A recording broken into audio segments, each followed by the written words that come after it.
We are live, episode 149. A little bit new there in the start. We got a little stream starting soon to give people time to join in. We got the countdown. We got the new IWEP logo flash up there. Sound and then effects. new music. Yeah.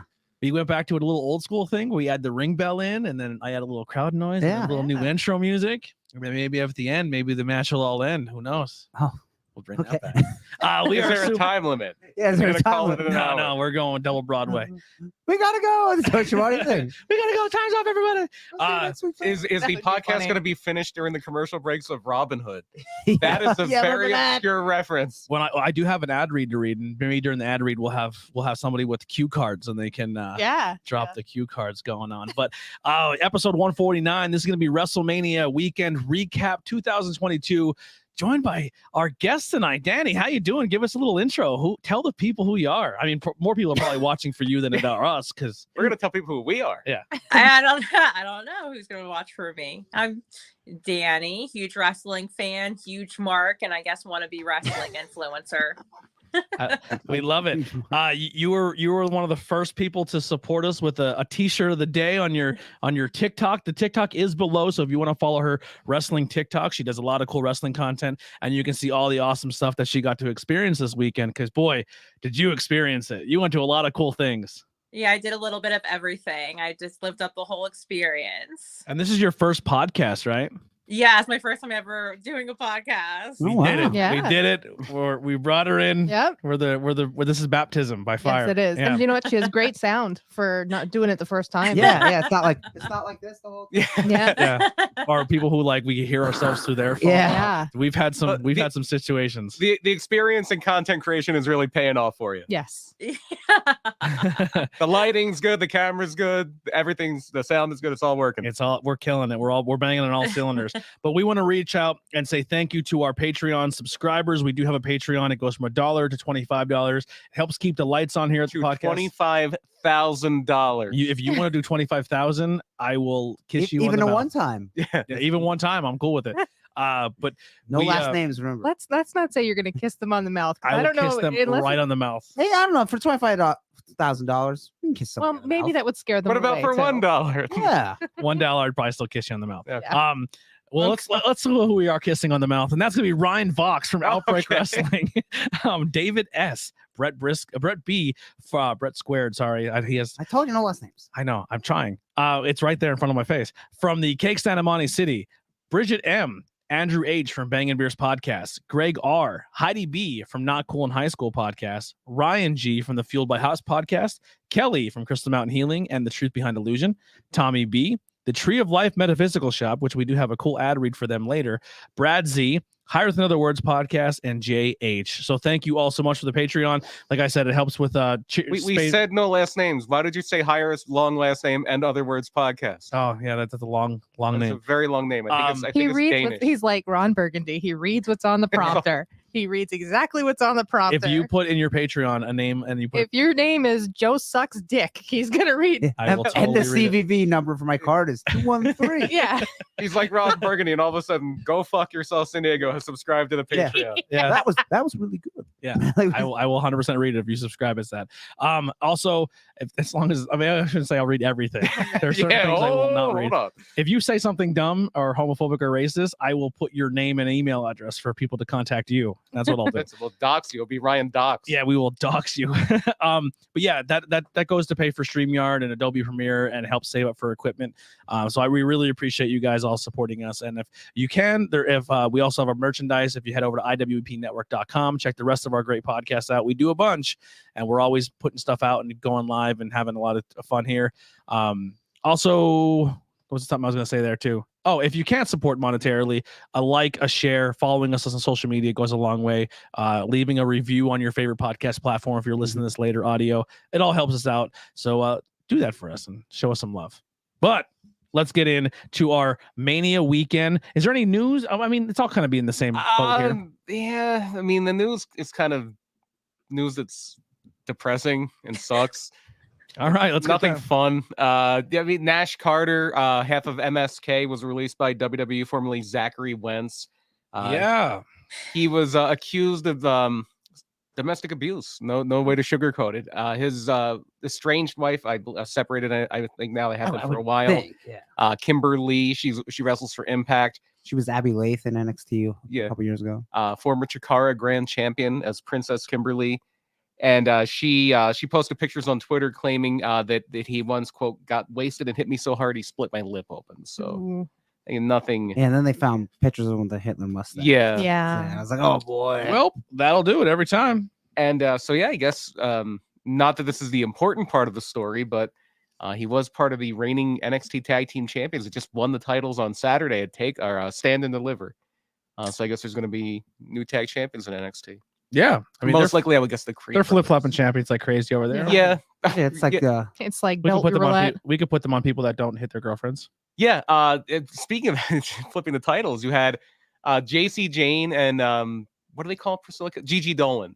They lost the NXT women's tag titles to Raquel Gonzalez and Dakota Kai on the pre-show of Stand and Deliver on Saturday, and then Kai and Dolan won them back on NXT on Tuesday. I think what's happening is they had ideas that they were going to move people up, and then they said, "Nah, we're going to wait." Yeah, and then they're Because it seems like maybe they're going to move Braun Breaker up, and now they're not. Now it seems like they might move Imperium up.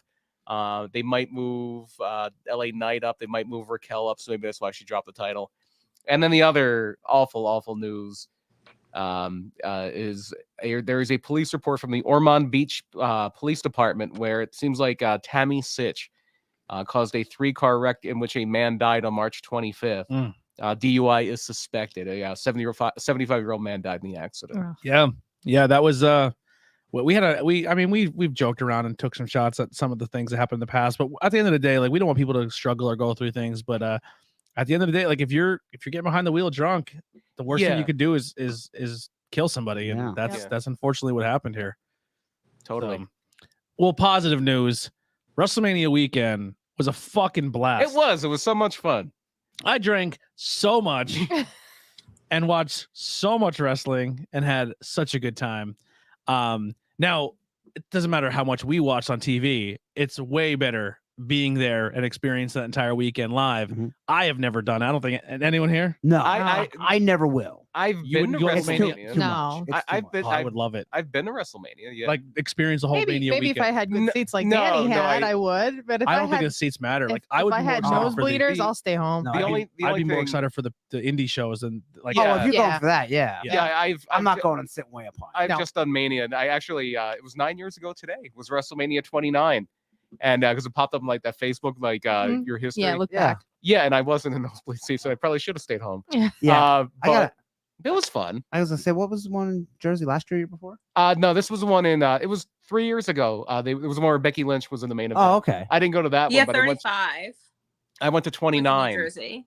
I went to Okay. 29, which is where it was the second Rock Cena match. It was Punk Undertaker, All right. Triple H Good and one. Rock. My problem is like people save up money all year and like, I'm Well, not yeah, it's a- doing it's a anything with my vacation, life yeah. until Mania, and then I'm like, I have money. Yeah. Well, I need a glass that it's has just- Stone Cold bleeding out of his head on it. it's just like normal See, people going that's me to and the you, though. Bahamas. you know?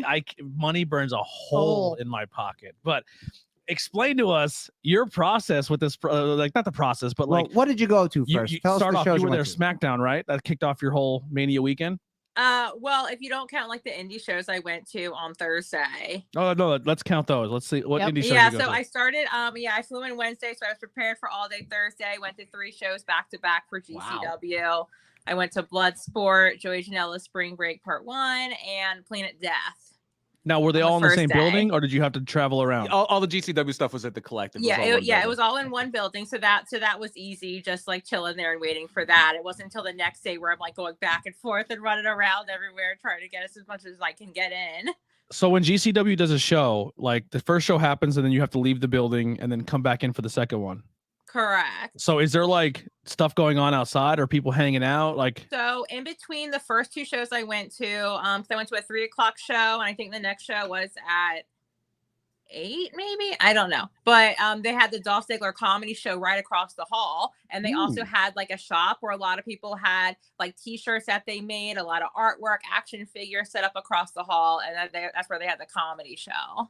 that is the move. So you do 3 shows in one day and then you have a spot outside that you can Well, sell your it's probably merch, other yeah. other your people. merch Yeah. gimmicks. But and like if stuff. I'm a vendor, I want to get next to that building because I know there's 3 shows a day. All the Yeah. wrestling Yeah, well, fans. technically there was 4 shows a day. I just didn't think I could handle that. Oh wow, Yeah. that's a lot. That's a lot. And then Yeah. there was a similar setup, and it was one of the hotels, I believe, in Dallas where WrestleCon was set up, and you had the big Yeah. convention, and then WrestleCon was running shows. Impact did their shows there. I think New Japan did their shows at WrestleCon. So you had 2 setups like that. Now, how is, as someone who's never been to a GCW show, how is that when it comes to fan interaction? So like going to an Outbreak or a PPW, the talent walks around, you can say hi to people, you can interact with them. How similar or not similar is that with a GCW? GCW, I think, is like the most amazing wrestling environment I've ever been in. It's always just like a lot of positivity. The fans are always in it, and the wrestlers do just like walk around, chill, or they'll watch the matches. And I think it's amazing that people don't bother them. I know one picture was floating around where Thunder Rosa was at Effie's Big Gay Brunch. Someone saw MVP at For the Culture. The fact that these wrestlers can come in and actually watch the show as a fan and come in unbothered, and no one's like either bothering them or whatever. It's just like a really cool atmosphere, and they don't mind if you go up and talk to them. It's like everyone kind of knows their boundaries at these shows. It's like just a great atmosphere. I recommend anyone check out a show if they ever get a chance. That's awesome. That's my favorite thing. I hope GCW does well and continues to grow and get big. But I like the fact that they keep that like, oh yeah, like someone's sitting right there and just hanging out kind of crowd side watching a match and just enjoying it like anybody else would. And everyone just kind of like, hey, or I know for night 2 of Spring Break, and she was involved in the first match. Missy Hyatt was just like sitting around the whole show, like while taking it in. And that was late. That show started at midnight Texas time. yeah. That's a long day. It didn't end until like 3 in the morning. You got guys 3:30, probably yeah. sleeping in the locker room. Hey, get up and you're up. Oh. Yeah, I will. It's kind of like when they did the was it Fight Forever when they in Philly, Yeah, the 24-hour in show. Philly or Yeah. whatever, wherever that Well, looked. an undisclosed location. Let's not reveal any trade secrets. I think it's already out because the athletic commission kind of talked to them about it. Oh. Yeah. Boo. I got boo athletic commission. Boo. Every when they would do that in ROH, they start the show. They, Frank yeah, Talent. yeah, they would always say boo. biggest heel of the night. So that first show you got to experience, which one was that again? Sorry. Bloodsport. Bloodsport part. Yeah. We were live when Bloodsport was happening. No, we were live when night 1 of Spring Break was happening. Oh. Bloodsport was that afternoon. Okay. Yeah, Oh, yeah. Bloodsport was the one like at 3. Yeah, it's 4:00 our time, 3:00 Texas Yeah, time. Texas is sorry. an hour Yeah. behind. Yeah. So Bloodsport, is that something normally you get into? Is that a style of that you're about? Well, I actually was like a huge MMA fan at one point, so it's always something that I wanted to see. And like I was obsessed with Josh Barnett in Strikeforce. I said that he was cutting wrestling promos before like Conor McGregor or any of them. Like I saw him say, "I'm gonna straight up murder this person" in the octagon, and then he did, and it just like blew my mind. So I was so excited to finally like see him live, and seeing like Ninja Mac unmasked was pretty cool, and everyone just did an amazing job and just made it look so realistic. I loved it so much. Yeah, I didn't know a thing like Bloodsport existed until Frog Sport. Yeah, and that was only And then we was only filmed- around for 2 years. We filmed. The original one was in 2017, 2018. Yeah, I was under a a rock. It was the last time that Mania was in New Orleans Okay. because it was right before Matt Riddle signed, because it was Matt Riddle's Yeah, yeah. Bloodsport, not Yeah. Josh Barnett. So I helped produce 2018, I think. help behind the scenes with Frog Sport, and then I'm like, well, why? And they're like, oh, it's a spoof of Bloodsport. I go, wait, this is a style. With Jean-Claude Van Damme. Is Yeah, that so what you're I was like, wait, this is a thing. Like I love MMA, and now I'm back to wrestling. Like you guys kind of blur the lines, and then Yeah. I went and watched that year's Bloodsport. I was like, I'm fucking hooked. This is my Yeah. favorite thing ever. I am still waiting to this day for the farmer's daughter that is also a cage fighter named MMA. Yeah, I really want that. please someone use that. Just you don't even have to swear our T-shirt. It could be anyone. She'd lose immediately, just as long as she does an entrance. Yes. Which match for you stole the show? For Bloodsport? Oh, Yes. I don't even know. I have an answer for this question. I watched Is it on. it John Morrison's like match? For me, it was Moxley and Biff Busick. And just Biff bleeding like a stuck pig, and blood's like he's Moxley, and maybe this is better on Fight TV, but Moxley's got him in a bulldog choke, and the blood is running out of his head and into his mouth, and he just all of a sudden just spits out blood like Moxley just popped him. Was it hard way or? No, I think he might have. Yeah. I think he might have. Did a little zip and Yeah. Yeah. in the corner. I think he might have stopped at the juice bar. I have to go back and watch. few I aspirins want to see beforehand. Morrison's performance at Bloodsport. Like I'm pretty excited. That was fun for too. Yeah, the whole show was fun. I have the card up here just to run it down. Yeah, real let's quick. run through it. A lot of matches. I would have maybe had a few less matches. Who replaced Mikowski? Or was he even booked? I don't think he was booked. That sucks. I'm bummed that he blew his knee out for this weekend because Yeah, he I had a don't- lot of stuff planned. He probably would have been booked. He's been on several of them. Mm-hmm. We had Masha Slamovich defeating Oh. Janai Kai. I am a huge Masha fan. Like she is Masha my had- favorite. Masha had a busy week. Yeah. She wrestled a bear on the Zicky Dice show. And the Baron being someone who else I'm a huge fan of. They're Max. scarier than a bear. Yes. I would rather fight a bear than them. Oh, I would 100% fight a bear before I fight Max. And then you had it was Max the Impaler in a Yeah. bear suit. Max was Behind the curtain. big part of Effie's I gay seen brunch, too. seen Max without the makeup, and I was like, oh my god! And then with the makeup, I'm like, please don't look at me. Yeah. Absolutely. Then so we just talked about Janai Kai. The second match, and this one had probably the finish of the night, Janaya and Yoya just killing the scene. was Ninja Mac beating Yoya. Yeah. That kick. Oh yeah, Highlight spinning reel. kick. Yeah. Danny, did it look as good in the building as it did on TV? Because it looked great on TV. Probably I thought everything looked really good for Bloodsport. Like I said, it just looks so believable. Like they all did a really great job. Yeah. And usually the easiest way to make a strike look believable is to really hit them. Yeah. Yes. So that's what a lot of them are doing. Terry Funk. Yeah. It's just things where Roy- like a German suplex looks so much more real. Like they were just being a little bit more dead weight. So I feel like for people to transition and change their styles of wrestling Mhm. for this is just so Absolutely. amazing. I can't believe they can actually like just pull it off and just, I don't know. Like Ninja Mac, I'm so obsessed with him and he does always these crazy moves, but to come in and just like kind of like tone down his style, I just think that's so cool that they can do that. Yeah, until he just has this highlight reel 540 twisting kick, and it looks like it catches I almost said Yoda. Yoya dead in the back of the head, and he is just out. Yeah. Dan, we're doing Yeah. good, bud. Thanks for hanging out with us. Sorry, I'm just interacting with the chat a little bit here. What else we got? Royce Isaac, so I thought looked phenomenal. He's From NWA. put some muscle on. He's got good gear. The presentation is all there. He beat Bad Dude Tito in a very good match. It's a great name. Bad Dude Tito. Bad Dude Tito. Yeah, he does a lot with New Japan Strong now. I think Isaacs may as well. Speaking of New Japan Strong, LA Dojo's own Alex Coughlin defeated Slade. Well, real quick too. Here's another thing I enjoy about these Mania weekend and finally falling in love with the independent scene and being like, oh, this is the collective and all these great ways to watch this. It's like someone who just only watches TV wrestling for such a long time. This is a great weekend to be like fall in love with a new star and be like, oh, and then be like, this is my new person I'm following. And while it was mostly GCW, there were other companies involved too, like Mission Pro, which is Thunder Rosa's company, ran a show at the collective. Black Label Pro, which is kind of the GCW, the Midwest almost. They ran at the collective and they have before. And so then the next match was also Slade. One of the things that was like, wow, that's odd. He comes out to the old theme for the Hollywood Blondes and for Steve Austin in WCW. That's cool. Did he do the... No, he did not do the camera. And he also came up short. Then John Hennigan they announced him as John Hennigan. That's what they were billing him as. But by the end, the crowd has chanted, and That's what he should. And when he wins, it's your winner, Johnny Bloodsport. Nice. Everywhere he Simon goes, just Gotch. changes. So when he wrestled at PPW for Impact, I started the chant Johnny Hazelton. Yeah, because Johnny PPW doesn't sound Yeah, Johnny Hazel, and it caught on. People were chanting Johnny Hazelton. Let's call him Johnny Peepee. Johnny Oh, God. Peepee. I like didn't that. Go to either. No. You know what? I should have went with Johnny Peepee. And then Marina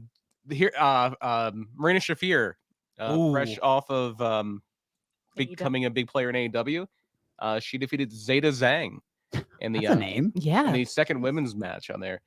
And then we had JR Kratos in a big upset, defeating the returning Timothy Thatcher. Isn't he half of the NWA tag champions? No, that's the team from Mexico now. It's like Oh, Halloween that's and right. Bestia. Yeah, Bestie. I think. Yeah, I think Bestia 666, yeah. they were. They were former. Yeah, yes. it was him and I forget his name. Something uh with B, I think. it was JR. No, I think wasn't it JR Kratos and Aaron Stevens? Oh yeah, Sandow. Yeah, I believe it was. And then Yuya Uemura, the New Japan young boy, defeated Speedball Mike Bailey. That was a fun one.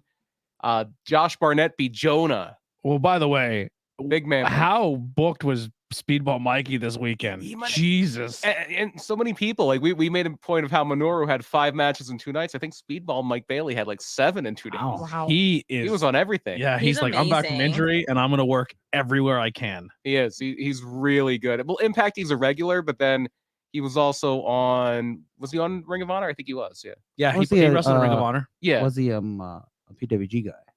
Yeah. He was everywhere, but then he had visa issues. Oh, okay. In fact, when they did Bola, he did Bola, but Philip Five Skulls was there because they weren't sure that Why, is he from Canada or something? he's from I think he's from Quebec. Yeah. Oh, okay.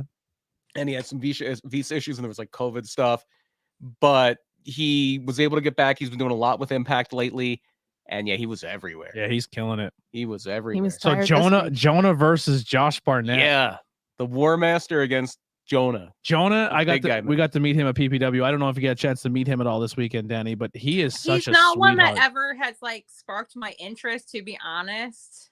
I was more like Yeah. marking out for Josh Barnett. Yeah, I will say we got a chance to really like hang out with him with like no fans around, just kind of backstage in like a promo room. Yeah. And he is a giant sweetheart, like the Super nice guy. nicest human being that you'll ever meet. Like, oh, And he was wearing a shirt that was just the picture of Dusty Rhodes and Andre the Giant at a urinal, and Dusty's grabbing Andre's butt. yeah, That's funny. yeah. He was so cool. Like, I don't think I've ever had an experience meeting somebody yet so far at Rat. Yeah, we've at lucked out shows. with and a lot of the people being very oh, pleasant to deal with. so cool. Like Cross was so nice. That is something we should have brought up earlier. Is That he does a great Jesse Body for the cross with the Jesse the Body Ventura, and not this Saturday, but next Saturday, PPW is coming back. Jay Lethal will be there. Mhm. Lance Martin? Archer will be there. Dante Martin. Nice, I baby. believe Jordan Oliver is coming back. Speaking of Yes. GCW, Scarlett Bordeaux not only will be there, but will be in action. Mhm. That's crazy. That's of course. And there's two like up and coming. Yeah, I don't know who they are. Yeah, they just announced that. I I want to say their names because I died. Yeah, We'll we'll cover all cover that that more next week. next week. Yeah. But then also Legends of Hamburg. Wow. Did they announce some shit? Yeah, they are bringing out the heavy artillery, the Rock and Roll Express, And Ricky and Robert. Demolition in the same room. It's very Demolition. tag team heavy. Yeah. The headbangers I seen. Yeah, and acclaimed. Yeah, and a guy I may be wearing half the his Yeah, stable. and the leaders of the new school, the Yeah. Outbreak Wrestling Bad Street Tag Team Champion. You know how hard it is to call him part of the leaders in new school. And I just love the goons so much. Oh. Yeah, the Headbangers will be there. The Rock and Rolls, the Acclaimed will be at Legends of Hamburg. Dangerous Danny Davis, Sergeant Slaughter, Coco Beware, and then there is a show before then. This We'll the get end to of this that month. with the plugs. Yeah, April Kevin 30th for Kelly. Outbreak. April 30th, yeah. Yeah. Kevin Kelly and Allison Danger will be there. Mhm. But yeah, back to Bloodsport.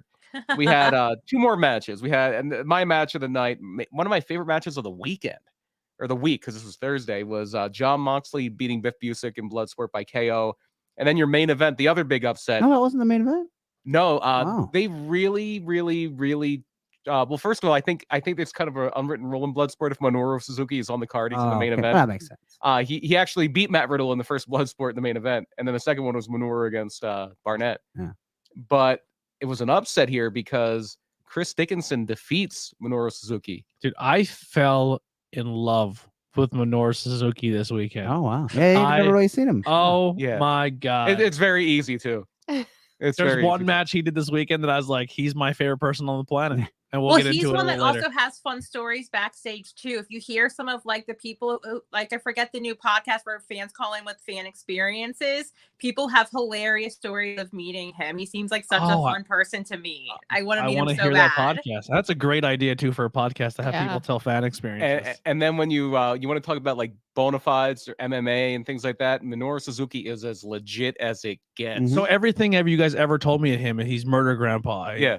So I just pictured this guy who just took himself super serious and like. Well, just- normally he does. Yeah. Yes, but like his character takes it, but he's not.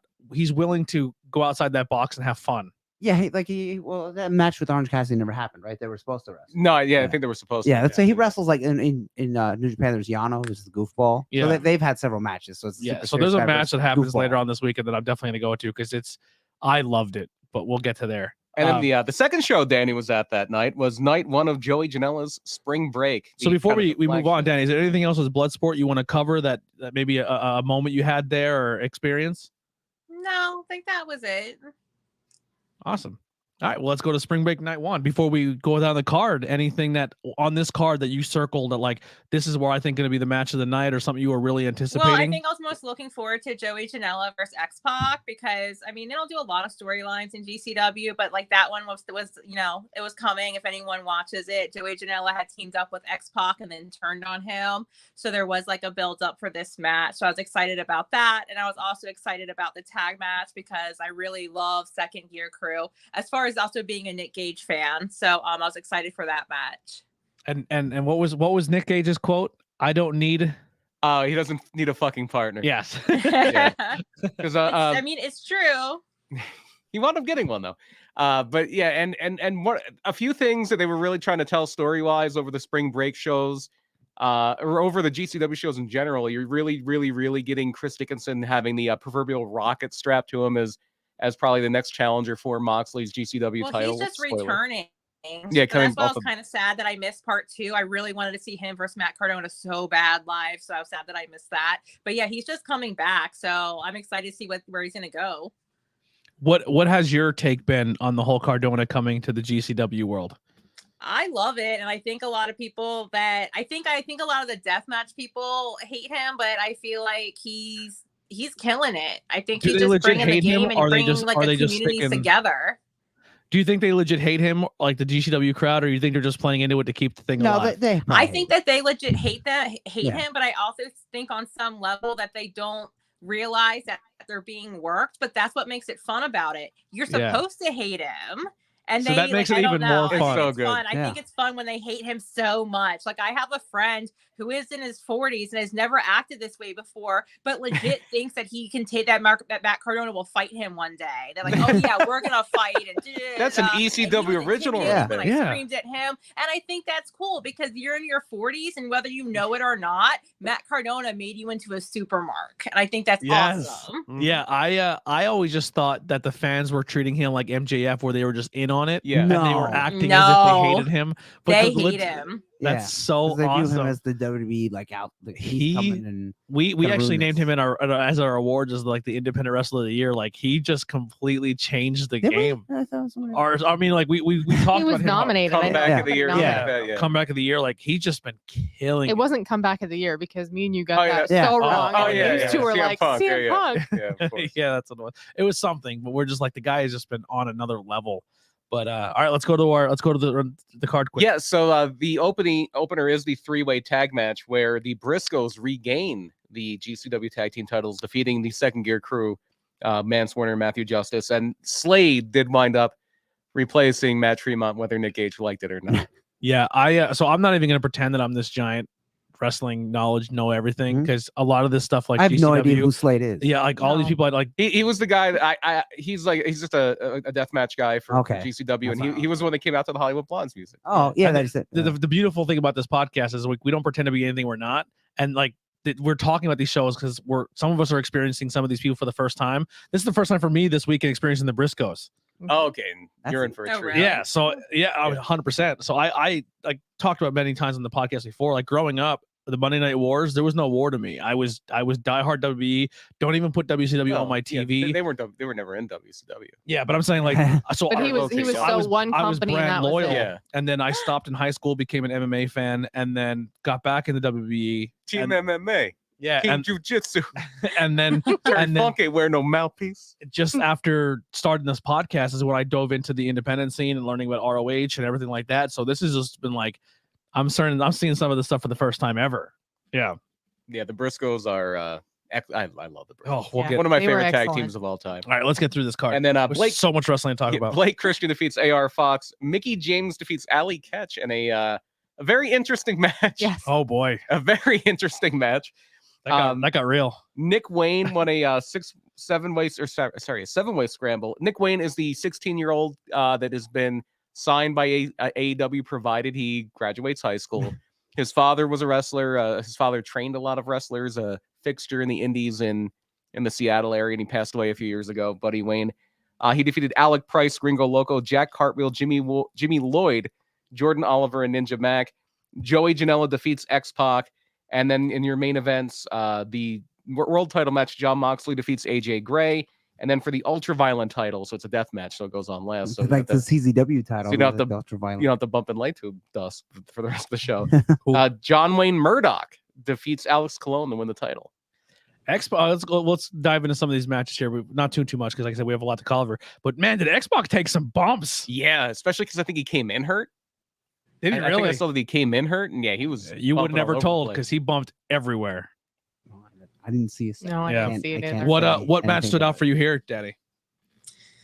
Oh God! Like I said, I enjoyed the first match, but I feel like I'm biased since I watch it more as a mark, and I love like Second Gear Crew and the Briscoes. And we're all marks. It's okay. Joey Janela versus X-Pac was awesome, and I really find the fact that X-Pac could overcome everything he's overcome in the past 2 years to even come back to wrestling and then put on that great of a match. I feel like it's just awesome and amazing to be a part of. And I've been following the Alex Colon versus Murdoch for like a while now, and I was very sad that Alex Colon lost. So like it's hard for me to judge that match with open eyes because I'm still like pouty and butthurt about it. But it was good. It did not disappoint. Yeah. Yeah, X-Pac, man. I if there's one thing, you can say anything you want. Like, maybe he did some pranks that were over the line or anything. But when it came to work ethic and outside the ring and in the ring, a lot of people said he was bar none one of the hardest workers in backstage. Like, yeah. The Clique and even a lot of people outside of the Clique consider him like your litmus test in WWF in mid '90s. Like, if you couldn't work with him, you just there's no hope for it. Yeah, might as well don't come back. Which is high regard to say. Like, the people of the Clique saying if you can't work him, you can't work. And the Clique is some of the the Clique price said that about a lot of people. Yeah, but I'm saying they said Shane Douglas can't work. They said Chris Candido can't work. They said people that could work. Yeah, couldn't. But people outside the Clique said that. Yeah, absolutely. So really cool to see X-Pac back. Hopefully we see a little more from him. Is he completely sober now? Like completely clean, sober? I don't know. I honestly don't know. Like that's what we were talking about. We don't know like what's sober to someone else. Like I don't know if he drinks or anything, but we know he's off drugs. And I think when he first got clean, he was dealing with a lot of anxiety. Yeah. So I feel like he probably had to overcome that. Well, we say California sober. Yeah. There you go. And there's nothing wrong with being California sober. Yeah. He's not on the hard stuff. He's not relying on pills or hard. I don't want to say anything because I don't know. I honestly don't know. It does seem like he's in a good place. Yeah, well, which is all things considered, and his friend just passed away. Yeah. His other friend almost passed away. So all things considered, it seems like he is in a good place. And fucking Janela that night rocking the cool Razor gear. Yeah. He wore the purple and gold. Purple and gold. Yep. Yeah, Janela. The other big storyline was Janela has turned heel. He was so distraught over the Cardona thing that he turned heel, and he's up against X-Pac here. And then, and the second night, the opening of Spring Break Part 2 is him doing the Vince McMahon NWO thing. I'm gonna kill my creation. That's cool. I love you. And whenever's like, oh, he's not gonna be in AEW, I'm like, that's just fine. He'll be all right. Yeah, he'll be just fine. Sure, he'll miss the paycheck like anybody would, but he'll be okay. Yeah. He's probably going to be better off outside. He just didn't seem to click in AEW. All I know is he's got to get the Pilgrim now. Yes, please. He's got to get the Pilgrim now. Anything else that stands out for you for the night one? Of Spring Break? No, it's just like a good show. Like I say, it's like the best atmosphere to be in. I just enjoy it all and have a blast. We were going to try to go to the Hammerstein, well, we just didn't pull the trigger. Yeah. I think it's sold out right away too. Yeah. All right, what do we got here? Atlantic City is about the same distance as the Hammerstein. Yeah. Do you have any? I don't think any of us watch Planet Death, so if Danny wants to chime in on Planet Death. Planet Death. It's just death. It was like 6 death matches. I think the standout one was Cole Raddick versus Akira, and also I may be wrong, but I think that the main event was Hoodfoot versus Billy Dixon, which was the first all black death match. Now and Billy I feel Dixon, like that's really cool and important. Billy Dixon he wears the overalls, right? Yes. Or then he's Bill Dixon. He's more serious. Now he had a show. What's his show called? From Paris something. I have no idea. You know what? He has a show that he produces, I believe. Paris is burning or something. Yeah, Paris is on fire or something like that, or Paris is burning. Yeah. We're fast forwarding a little bit, but he wrestled somebody we know a little bit on the FE's Big Game Brunch. He wrestled Keita Murray. Oh, really? Oh, nice. So you said Akira with some Hoodfoot and Akira, both people we got to see kind of and film matches for. Heavyweights at Can't Believe Front. Yeah, it was really good. Akira wrestled Matt Mikowski in a Frog Sport Rules match, and then he showed up, and as soon as his back touched the mat, everything he did from the night before reopened. He had a death match the night before, and I think when Matt breathed on him, he cut him open. I looked at him, I go, "Were you fighting Freddy Krueger last night?" Yeah, he was all scarred up. Yeah, and then cute dog too. Hoodfoot wrestled Darius Carter in a very good match on that show. Oh, that was a really good match. I love Darius Carter. I love one of the names of the I love one of the names of the matches here. There was a Boards of Fuckery death match. What does that mean? That's awesome. The board. Yeah, what was the Boards of Fuckery? That was Sawyer Wreck and Brandon Kirk. What? Okay. With the Boards of Fuckery match, what was that? Oh, I don't know. Was that from Planet Death? Yeah. I'm guessing they had boards with like barbed wire or light tubes on them and things like that. Probably. I had trouble hearing the announcer sometimes. I also think that the match I just mentioned may have been on For the Culture and not Planet Death. But yeah, then it looks like Mercer versus Cutter had a cool match and cool spots too. It looks like Hoodfoot wrestled Madman Pondo on Planet Death. Yeah, so the one I'm thinking of happened on For the Culture. Yeah, you've consumed so much wrestling that weekend. It's all blending together, and I completely understand. I'm like, I don't know the rules of the death matches I watched. I think sometimes they just make them up as they go along. Yeah, that show also. Yeah, it was also a midnight show, and if you're on still your mind's still on East Coast time, so it's really 1 o'clock in the morning. Yeah, how was that struggle for you, staying up late and being that chime change? See, I already struggled to sleep, and I averaged like 3 hours of sleep on my trip, so I'm still catching up on sleep. I'm surprised I'm awake right now. Yeah. Another show I wanted to bring up that was just because it was on Thursday, real quick, is the WrestleCon Super Show, because it was they had some fun stuff on there. I only watched about half of it because it started while we were on last week, and then I watched a little bit when I got home. Was this the special 6-man? There was a 10-man tag that was very interesting on this show. Okay. But first you had Bandito and Speed. They tried to do a little bit of everything. You had Bandito and Mike Bailey. So just super quick. First time ever seen Bandito this weekend. Yeah. Yeah, Bandito's very good. Mia Yim defeated Athena, formerly Ember Moon. Love Mia Yim, but don't like that. Athena's my. A lot of the people who just got out of WWE seem to put people over a lot. I don't think Biff Busick. He looked great in every match. I don't think he won one of them. Yeah. God, I'm a huge Athena fan. That's mine right there. Everyone's like, "Who's your Athena?"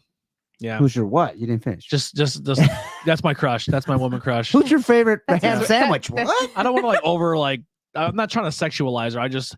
She's a huge favorite nerd. Woman crush. She's beautiful. Yeah. She wrestles, like everything about Athena, and she's just awesome. That's my favorite. Lex, what's my number one? Because she's hot. There, I'll say it. I mean, I think Athena's hot, but I think there's more to Athena that I just like. The fact that she's like a huge gamer and stuff, like she's great. A lot of them, and she's a good wrestler. And she's fantastic. And she's good all the way around. She's a much better wrestler than Alexa Bliss. Yeah, she is. She has the best finisher in professional wrestling. I don't know about that, dude. It's very good. That's very good, but I don't know about the best. Bret Hart made an appearance on the WrestleCon Super Show because it was at WrestleCon, so they just pull people out of the con and have them come out in front of the crowd. Did he get his check and get happy? Probably. Man, good for him. Tomohiro Ishii defeated Timothy Thatcher, which I missed that match and I kicked myself. Here's where I came in. There was a dirty dishes match. So the winner of them, and this was really fun. The winner of the match or the loser of the match has to do the dishes for life now. It was Taya Valkyrie defeating John Morrison. Johnny WrestleCon. Johnny Connie.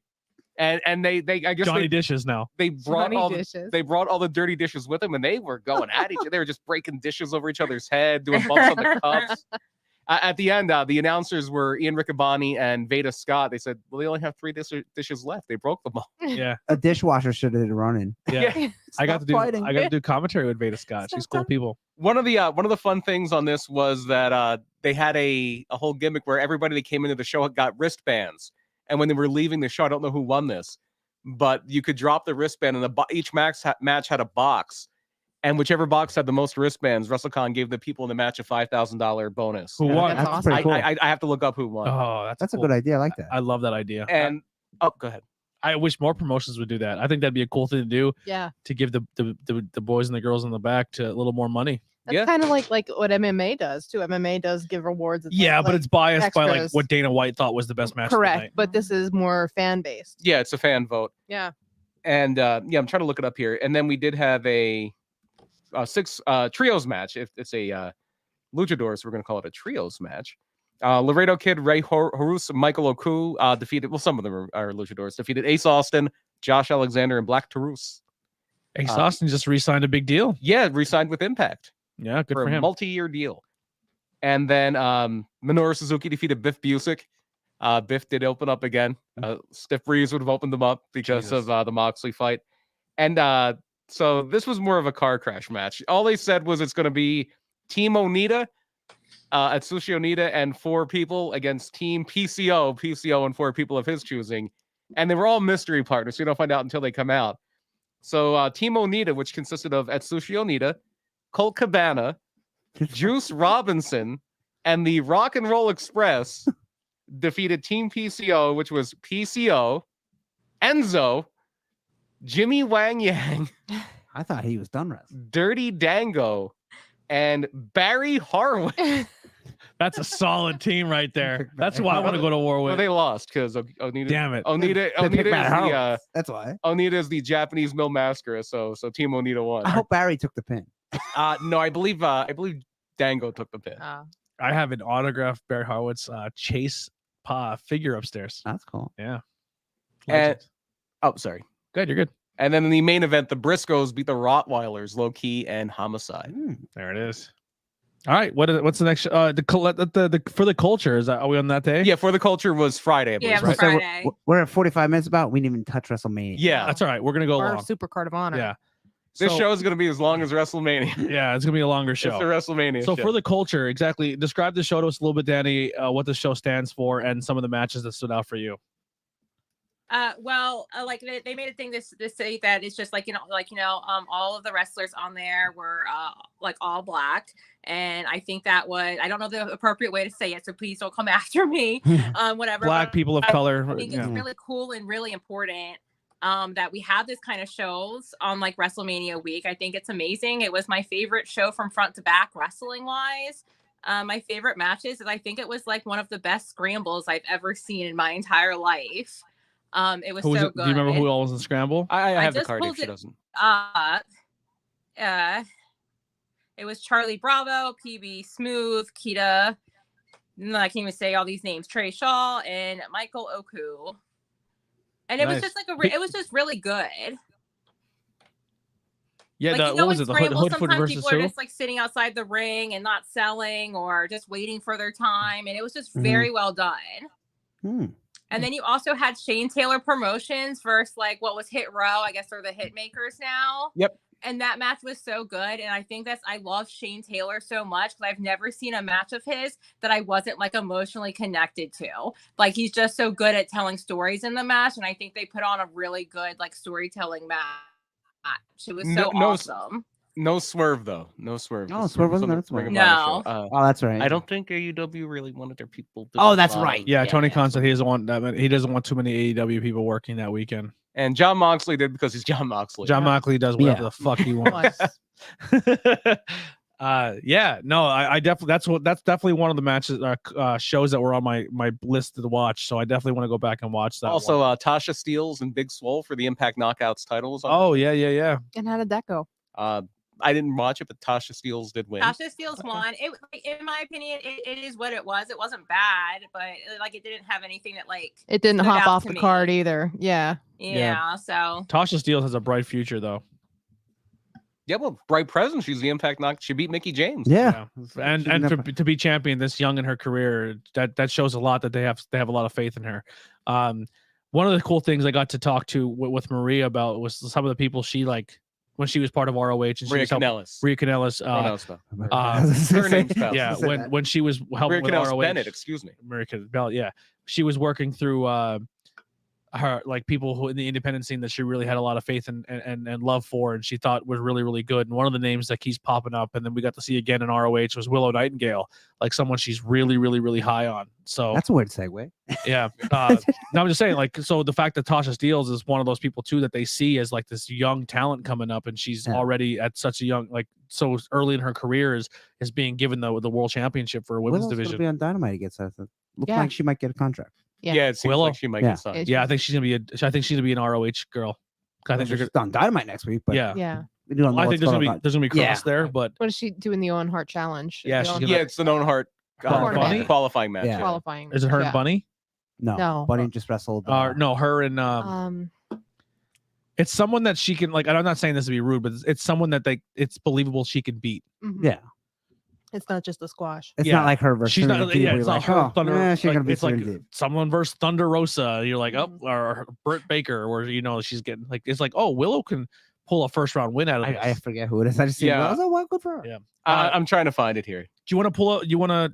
Because we are at the 48-minute mark. If you want to jump into maybe Spring Break 2 or something, or yeah, and another show Danny was at. And just to confirm, that was the show where they did a death match with Billy Dixon and AJ Gray. But yeah, Joey Janela's Spring Break Night 2, the greatest clusterfuck, opens with I know Danny was there, but I did get to I watched the show live. I couldn't believe I stayed up until like 3:30 in the morning. You were younger than you thought. I you was also drunker than I thought. Wow, I was.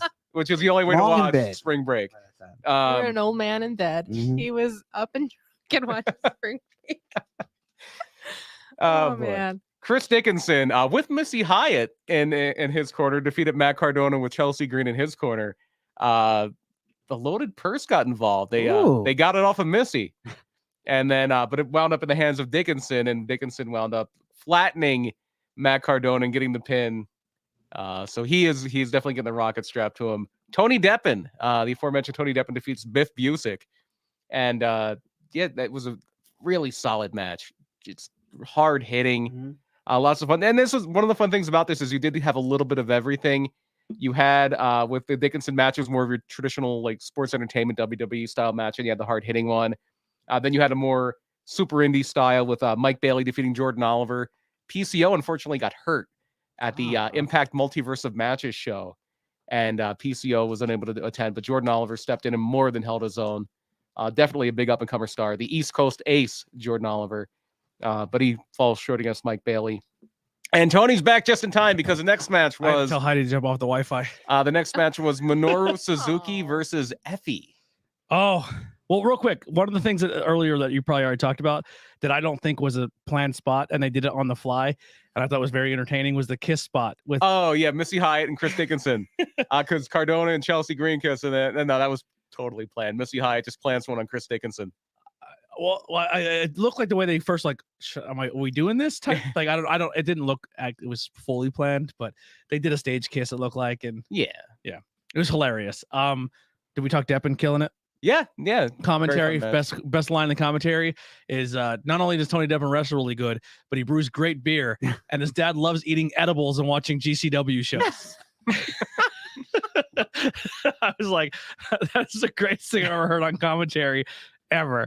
But yes, Effie versus Suzuki is listen, I know there was some 5-star matches that happened this weekend and some really really I think there was one 5-star match this weekend. Some really impressive things happened this weekend, but my God, the Suzuki and Effie just do it for me. I love gimmicks. I love your favorite match can be anything. It could be almost versus Bobby Lashley. There are people that love the Jackass match, and that was their favorite match on WrestleMania. I loved the Jackass match.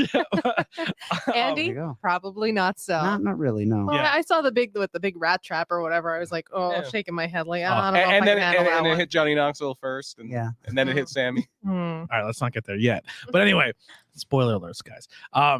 Spoiler alerts for something you've already seen because you're listening to a review show of. Not always. Some people listen to the people. There are people like, I'm going to skip WrestleMania because Tornado Tag's going to talk about it. That's all I need to know. There has been people who used to listen to our reviews back in the day and then go and watch the wrestling show because they thought we reviewed it well. Oh. Back in the day, it happened. We're just not saying that it's going to guarantee.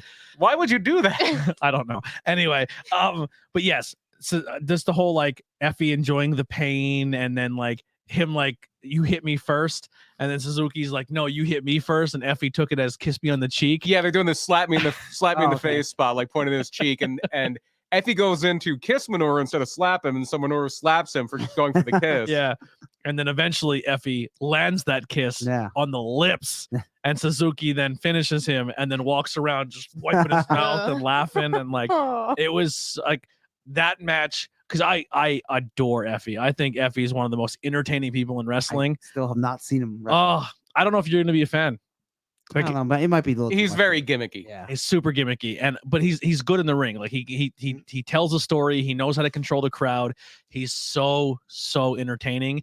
And anyone who just walks tights that say "Daddy" on it and fishnets, and he has bruises all over him. Beefcake Barber did. Beefcake Barber. I love Effie. But yeah, that match made me a huge Suzuki fan, just because like how he still played that real serious character, but still like had a good time in there. No, Suzuki's really It good. was so good. Even at like 53, I think he's 53, 54, something like that. Wrestling 5 times a weekend. That was that match with Effie was his 3rd match that day. Wow. Still not the oldest guy who wrestled this weekend.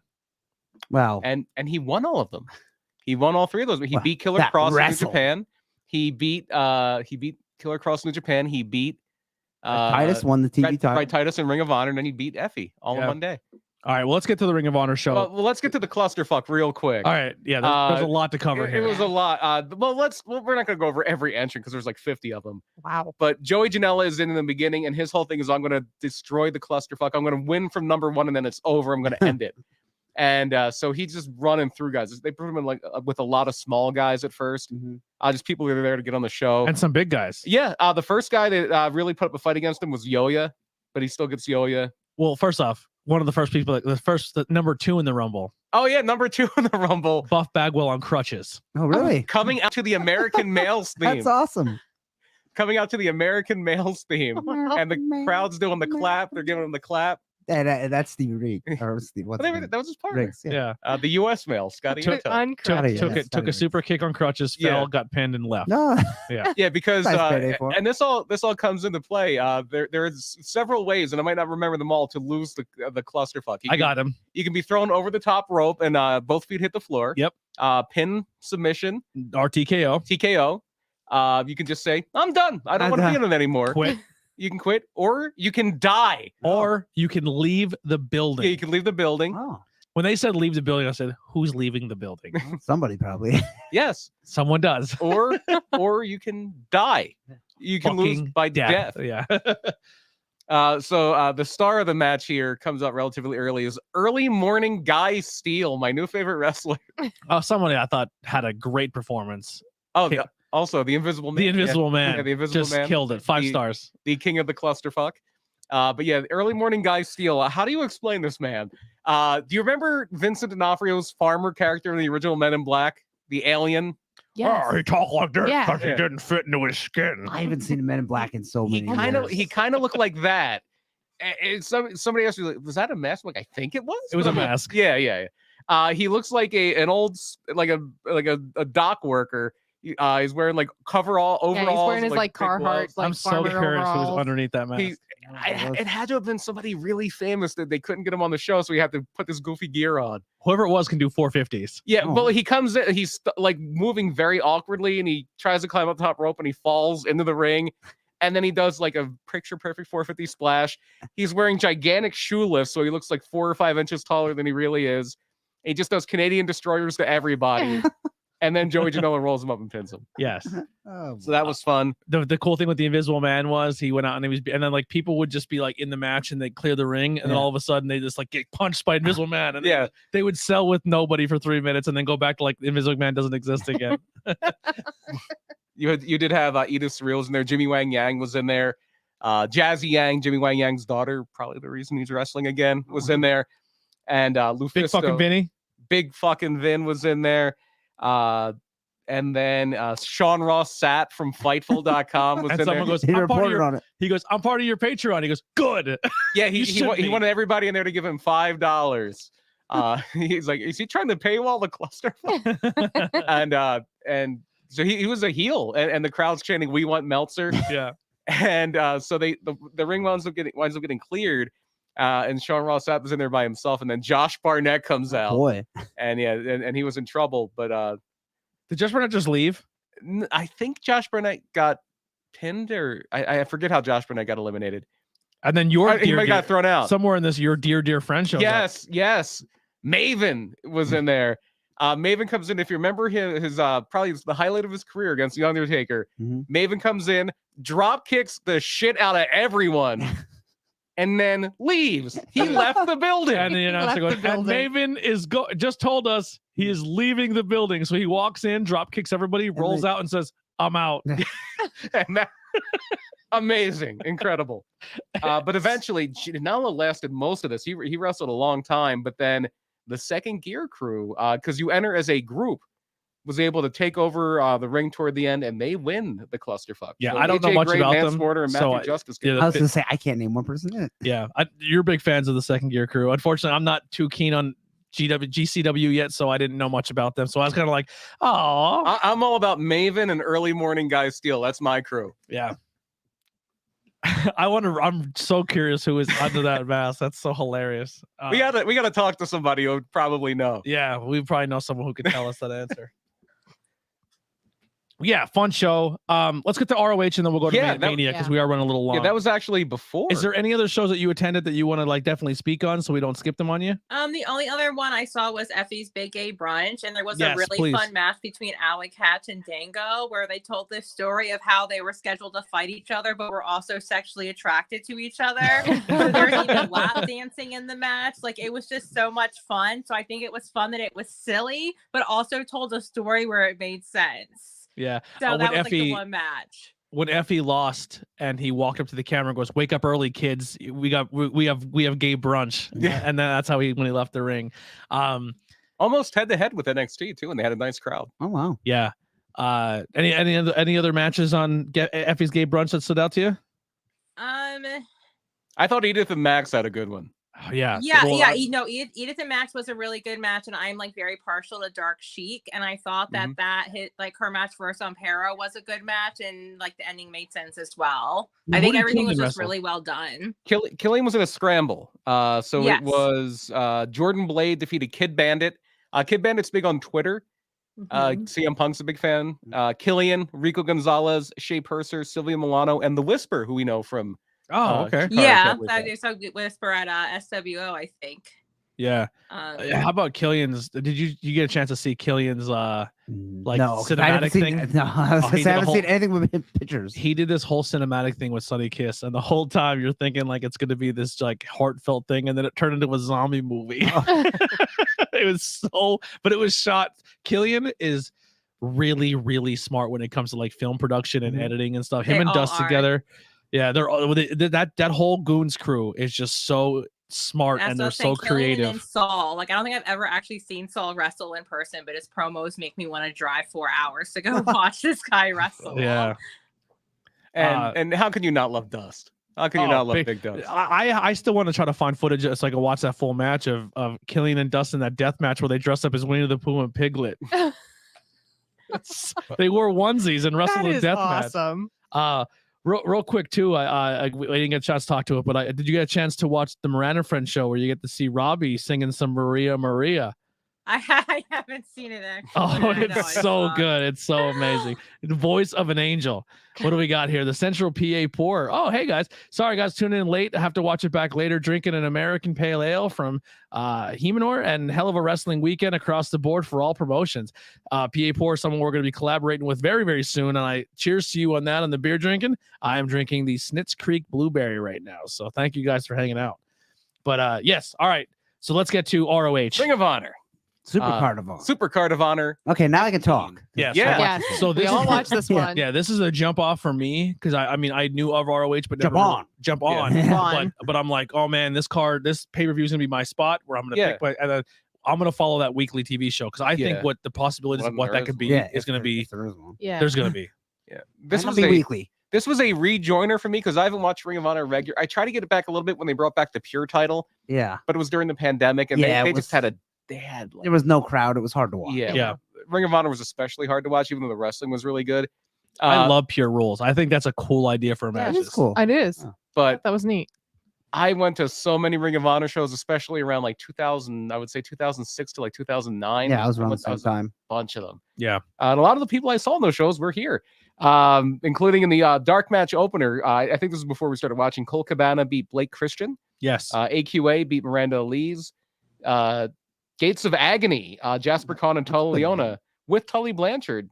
Defeated the. Oh, so that's them two guys that he was with. Yeah. I showed him. I was like, who are these guys? And now he has a new guy. Yeah, and that I guess they wrestled in the pre-show, and they beat Cheeseburger and Eli Isom, the Shinobi Shadow Squad. And then we're rejoined, and Dalton Castle beat Joe Henry. Yeah, first time seeing Dalton Castle wrestle. Yeah, the Party Peacock.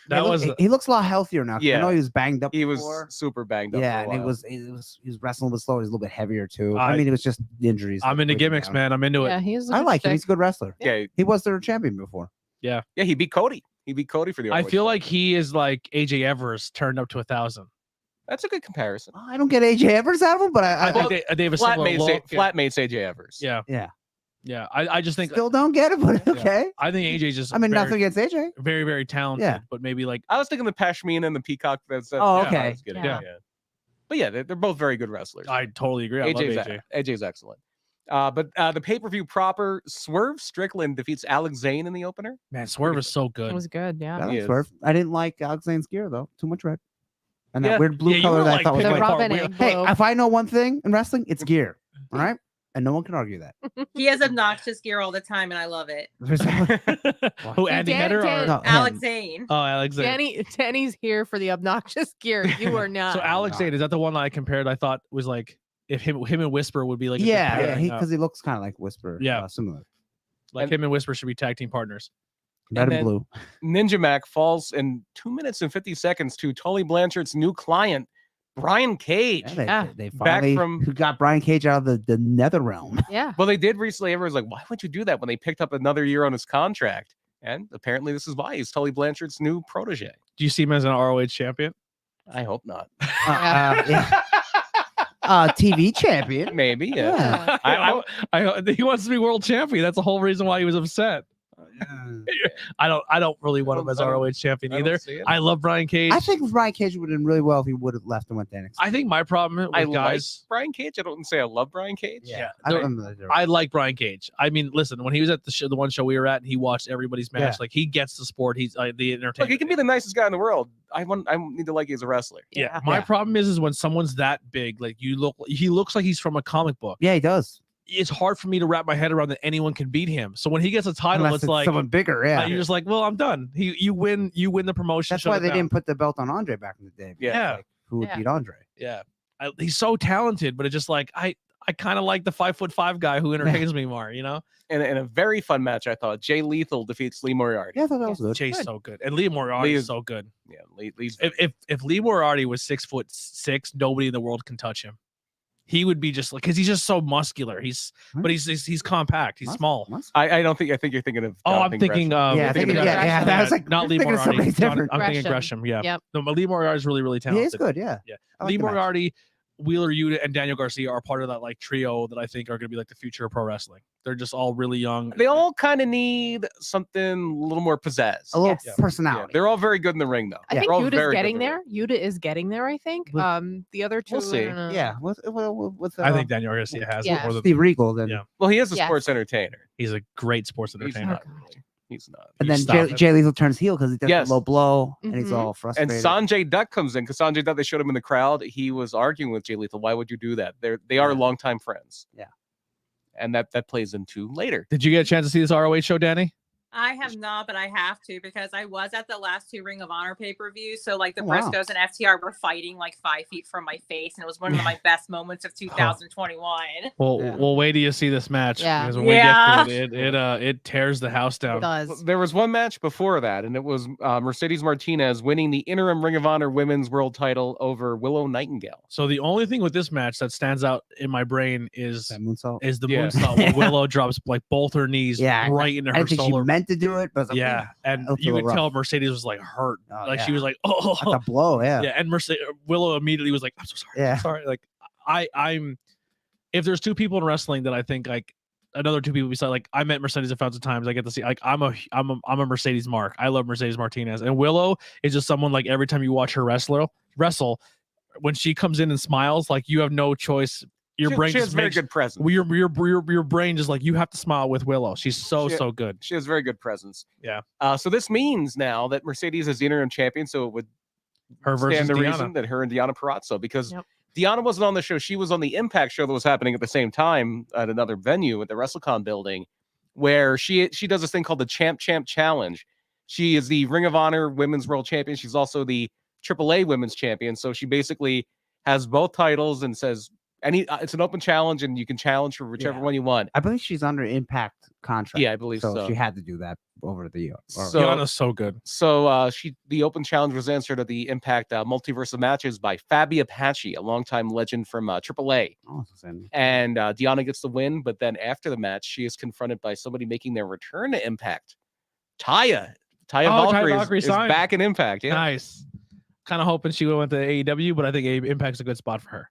And then, so then the next match was should have been the main event. Yeah, should have been the main event. What they did, but the match of the weekend. After this happens, it's hard to come up and watch any match. Yeah, it's hard to top. Yeah, I'm not a big. I don't try to give matches star ratings 5 stars. Yes. If you're doing the Meltzer scale, 74 stars. Yeah. And it was about half an hour. Yeah, 648 stars. It was very, very good.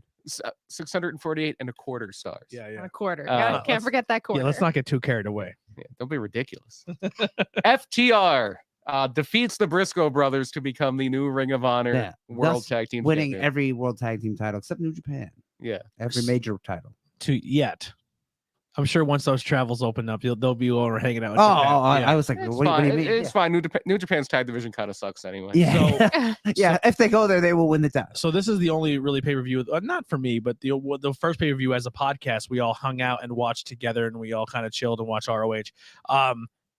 Do that. Watch wrestling with people. Don't just watch it by yourself in your house. Yeah, if you can, unless you. If you can, and if you don't have friends, reach out. If you're local, you can totally watch wrestling with us. We love you. Unless you're a weirdo. Unless you're a weirdo, then you're not invited. No, but I think this match made it even better watching it with the crowd, because there was a moment during the match where someone magically bleeds. Yes. And the crowd chanting "fuck WrestleMania." Yes. Fits it perfectly. Yeah. So Jay winds up bleeding. No, for no reason. No. Jay bled for a reason. Jay bled for a reason. You can even see him going down like, oh, he's playing with his wrist a little bit. Yeah, he got the slingshot underneath the commentary table. Yeah. And then I think Dax got busted up the hard way. Yeah. Because he wasn't bleeding. And then there's a dive spot, and Mark Briscoe isn't even involved. He's off to the side, and he comes up bloody. Mark's like, I'm joining the party. Somebody threw a battery at him. Yeah. It was shrapnel. The aglet off of one of the boots of FTR hit him in the head.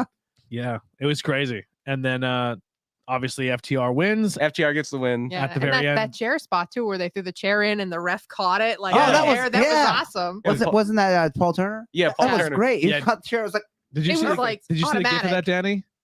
I haven't seen any of it yet. So they chuck a chair from the outside of the ring to the inside, and the referee just like one arm grabs it out of the air, catching a beer, like it wasn't a real chair. Yeah. It was perfect. Even the crowd was like, "Wait a minute!" Everyone's like, this whole match is happening, and it's blowing everyone's mind. And then like everyone just stopped, and just this referee just caught this chair for no reason, and everyone just like, it was just so flawless. It was it was perfect catch. Britt Baker retweeted, someone make that a GIF right now. Yeah, just as close to a perfect match as you're gonna get. It was so good. Yeah, so Central PA Poor kind of beating us to it a little bit, but that's all right. We enjoy you enjoying the conversation here, and I love listen.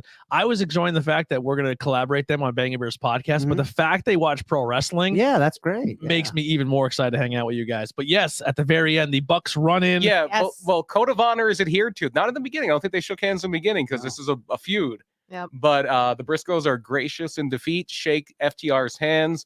FTR walks off into the sunset. We didn't bring up their trunks. It was FTR and the old ROH logo. That's my favorite ROH logo font too. So they walk out, and as they're walking out, the Young Bucks run in with Brandon Cutler spraying the cool spray all over the place, and they beat down the Briscoes until FTR comes back and runs them off and challenges them. But they don't want to fight. The Young Bucks won't fight tonight. We put Ring of Honor out of business. We started the company that bought Ring of Honor. Yeah. You can fight us on Dynamite. Yeah. And they did, and it was another great match. Yes, FTR is the best tag team in the world, and it is not close. Well, it might be close because the Briscoes are right there with them, I think. Yeah. And the Bucks aren't that far behind either. But FTR is Lucha Bros are in the mix too when they're both healthy. Yeah, but right now not. No. FTR is on a completely different. They're level on a different right level, right? Yeah, no, I definitely say they're the top of the game right now. Honestly, here's what I'll say, and I'll throw a little love to WWE. There's a tag team that I will throw in the mix there. The Usos are very good. Underneath the underneath FTR. There's like 1, 2, and 3, huge gap, and then maybe the Usos. No, I think the Usos are in the mix there with the Bucks. I think they're listen, that tag team division WWE has struggling for a long long time, and you will never find a bad match. Yeah, you'll never find a bad match that the Usos are in. They're so good. They are. I mean, they're good. I don't know about they are, but there's a pretty far step I think after those top three. There's a few steps between. Yeah, nothing. I think the Usos are wonderful. I think if they were in a company that took tag team wrestling seriously enough, we don't know because they've never been anywhere but WWE. Yeah, right. I just think they're very talented. Do you think FTR stole the whole weekend? Yes. Yes. Yeah. I think right now after third. If you count Dynamite, as part of the weekend, yes. Then yes. Why shouldn't you? You might as well. Well, of the past what? Yeah, it was a continuing storyline. The two best matches of the last 7 days both had FTR in them. Yep. I will agree, but I will still say that this week's WrestleMania will be talked about by one person. Like one person stole WrestleMania weekend. What? Oh, I was like, oh. Well, I don't think no one thought that like there would we won't talk about that at all. Yeah. No, I think if we're talking full-fledged matches, that was kind of the FTR wins. Like I don't want to say gimmicked, but yeah, there was a lot of smoke and mirrors there. Not the guy that wrestled Seth Rollins. Right. But then just to round out the show, we'll run through these pretty quick. Minoru Suzuki defeats Rhett Titus to win the ROH Pure title. So that means we get Suzuki more on TV. Hopefully. We get Suzuki more now. We have to assume that our ROH is going to get TV first. That's step one. It is. Wheeler Yuta, my mistake. Wheeler Yuta wins the Pure title. It was great win. Yeah, Suzuki won the TV title, formerly held by Tony Devon. And then the main event for the ROH World title, two champions who had Bandito. Wasn't this where they caught the chair? Wasn't it the Bandito match? No, they caught. I thought Chavo threw the chair in. No, he throws the belt. He threw the belt, and the belt didn't even hit Bandito. He kind of. Yeah, that's right. That was FTR. Yeah. Jonathan Gresham defeats Bandito. That was a great match. That was a good match, and I thought Bandito was better than most people are making him out to be. Bandito's very good. Bandito's very good. And Gresham is just more of like what I like. That's the type of wrestling I really enjoy. Gresham is like Daniel Bryant, William Regal, and Taz had a baby. He would fit in really well in that Blackpool Combat Club. Now, he's the guy to say that the unfortunate thing about him, he's a little small. He's short. Yeah, if he was a little taller, but he's jacked. Yeah. Listen, even at his height, I wouldn't fight him. Yeah, he's jacked guy. Not a chance. Might need a little bit of the personality, but that's what I was gonna say. Not too great on the mic, but that's okay. He's a really good wrestler. Right. But, Wheeler, Yuta, and Gresham for the Pure title. Yeah, no, for that stable. Put them in Club. Combat Club. And you do know who Jonathan Gresham was married to, right? He knows. We told him on. Yeah, we brought him up. Oh, Jordan Grace. Yes. Woo, Jordan Grace. She's someone that I feel like would just beat everyone's ass too. She's just she's strong. She's another one that gets fucking body shamed for no reason on the internet, and I think it's bullshit. Yeah, that's horseshit. But yeah, and then post match, Jay Lethal comes out and challenges Jonathan Gresham. Jonathan Gresham was not too sold on the idea, and so Jay Lethal beats him down. And Sanjay Dutt comes out and joins in on the beatdown because now he's with Jay Lethal, who could make the save but the greatest Ring of Honor champion there ever was, Samoa Joe. 764 days, something like that. 600 something, I think. Yeah, the guy who put Ring of Honor kind of on the map as we champion. All seen it coming and still loved it. We still popped. That's some things in wrestling you see coming, but it doesn't mean it's bad. Oh, Joe! It's like Joe is, and then we get to see Joe wrestle on AEW Dynamite. Imagine you had a wrestling company. Oh, Joe, and you had him under contract, and he said, "I don't want to use." Yeah. You know where I think you'd be great, Joe? Commentary. Yeah. And you know, it'd be better if we just maybe didn't use you at all. Oh, how would you like that? Like, what? We're gonna bring you back, and then we're gonna fire you 6 months later. Oh my God, Joe! And we'll bring you back, and then use you properly at NXT because Triple H probably still had control. Yeah. Well, I mean, I think he did fairly, and they even mentioned this on Dynamite when Max Caster came out. He did, for a reason, get that injury. Yeah, he has an injury problem, but still, like, he's also like. I want him on my. He's also in his 40s now, and he's wrestled a hard style for a long time, and he's not the smallest guy in the world. What happened to him in NXT? He had the belt and then got COVID and then had a vacation. No, he got hurt. He got hurt. Yeah, Okay. but there's certain people that you so he hire. never lost the. He should still be NXT champion. He is the lineal. Yeah, there you go. There's some people that you just bring in, and even if you don't have anything for them as a wrestler, you put them in your locker room. Something. You know what I mean? And he's one of those guys. So we've been doing this for an hour and 15 minutes. I think we should probably talk about WrestleMania. Okay. Let's talk about WrestleMania. The most stupendous WrestleMania. The most stupendous 2-night WrestleMania. You don't know. You'll be told that many times. That's what they did. They did say something very important. The most stupendous 2-night WrestleMania. Oh, okay. I'll give which that. is true. Yeah, I'll give it that. was the best of the 2-night WrestleMania. How many has there been now? 2 or 3? Three. You had the COVID one. You had the that don't count. So there's only been 2. Yeah, you had that one. You had the one last year with the 3-way with Daniel Bryan, Edge, and Roman and Becky and Bianca. Wow, 1 year. How that was a year. The landscape is. Now, I seen a cool thing. I don't know if you abide to this rule, but I seen Robbie on Facebook saying that he avoided. I don't know if he successfully avoided, but he was trying to avoid all of these set photos of WrestleMania. So when you walk into the arena the first time you've seen it, you wanted to experience it.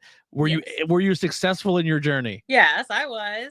Yeah, I didn't see any until when the show started. I didn't see it either. I did. I seen them because the Dude Perfect thing when Pat McAfee somehow punted a ball perfectly into a hole. Oh, I watched all that. What was that from? They did a whole thing revealing the WrestleMania set with Dude Perfect is like a YouTube channel. Oh, that's what I was saying. What I was lost also. Stupid name. Yeah. They're very, very popular. But what was your experience? A lot of stupid things are very first time walking in and seeing the set. It was pretty cool. I mean, it's different because it's my first indoor one, seeing it indoors. So it's like a little bit different than I think like last year. Like I feel like I had more of like a shock. Like it was a lot cooler to see, I guess, in Tampa, but it was still really cool. Now, how many WrestleManias have you been to totally? 3. Total.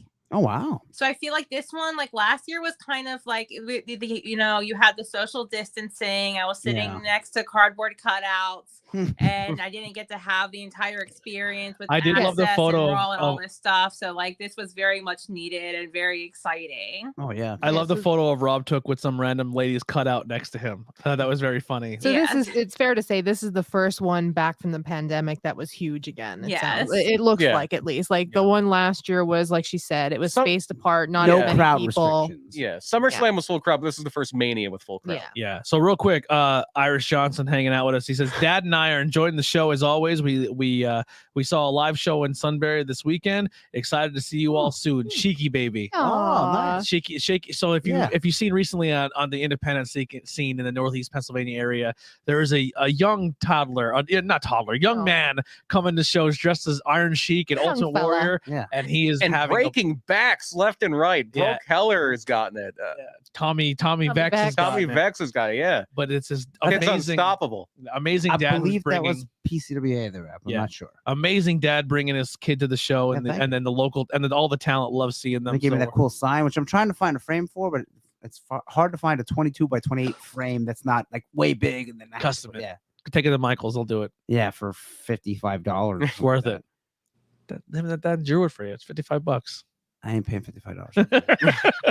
I'll pay $55 if I ever get a sign. Pocket, Anyway, this is why you can't go to WrestleMania. Well, then you better put you're buying $55 frames. Pretty handy. Why can't you make one yourself?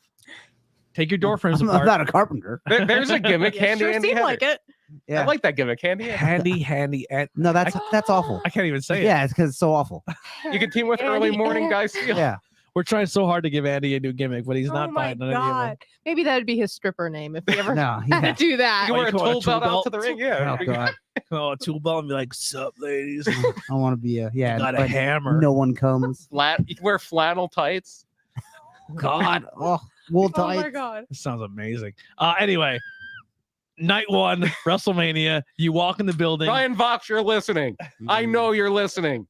We got you against Gilbert one time. Do not underestimate the power of the podcast. I don't think it's going to work. We're going to make it. No, I'm leaving. Yeah. I'm not wearing it. It's like when you show up when you're seeing a Wrestle New Jack, you just put your gear back in your bag and leave. Yeah, so you don't die. So yes, you at WrestleMania Night 1, you walk in, you see well, let's go back to it. The arena, but access. How was access walking around and seeing everything there? So Access was a little bit smaller than the went to at 35, and I think they changed it up a bit where it used to be like $100 plus to even get into Access, and this time it was like $10, and then you kind of had to pay for everything. So like things that were included before, you can get in. like any kind of photo op was extra. Oh yeah. I like that. You pay $10 and get it. At least you can look at the stuff. Yeah, because if you don't want to do the other stuff, everyone could get in, and then like your one ticket, and before you would have to pay every time you wanted to go. So if you wanted to go to multiple days, you'd have to pay $100+ each time you went. But this time you bought one ticket, and it was good every single day. Oh, how are they having budget cut problems? Yeah. Jesus. They made record profits last year. Not from Mustafa Ali. Yeah. So Access was cool. I like seeing all the new action figures that are coming out, and the reveals is really cool. Seeing all the entrance gear is cool. And instead of meet and greets, they do the panels.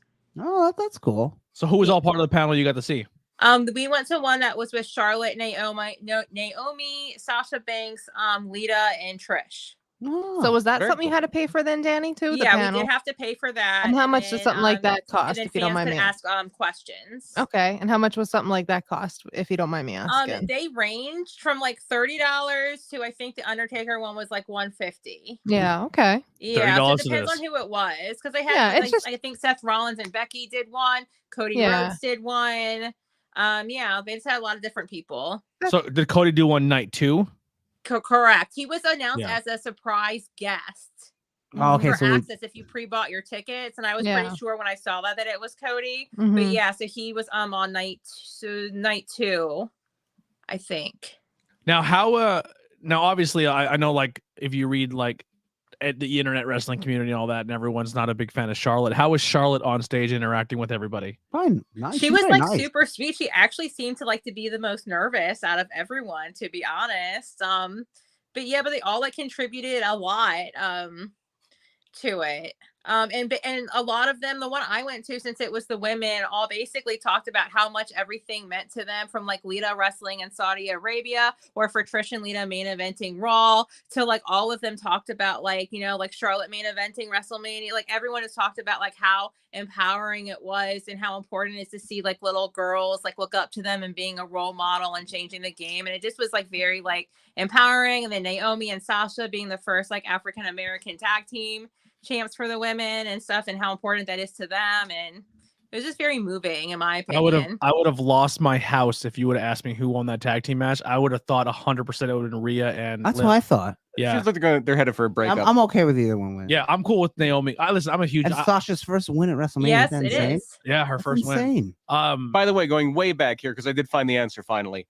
The best match, that $5,000 bonus at WrestleCon, was for Bandito and Speedball. Good for them. Listen, Speedball needs all the extra money right now because he works so many. He doesn't need the extra money, but he deserves it for working. Well, I'm hoping some of these indies are reputable and actually paid their wrestlers, so he probably made some good money. He worked 675 matches in 3 days, so he deserves all the money. He deserved it. Yeah. He wrestled 7 matches, got paid for 3. He got so many hot dogs that weekend.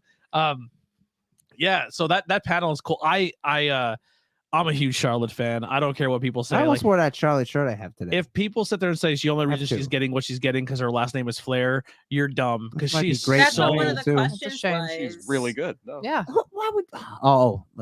Someone asked, depending how they worded that could be a real dickhead. Well, question. no, they basically said like, do you do you still feel the pressure to be great, or like when did the pressure stop for you being Ric Flair's daughter and having to like show up more, like prove yourself more? And she's like, that pressure will never go away. I'm always gonna have to prove myself more than anyone else because of that.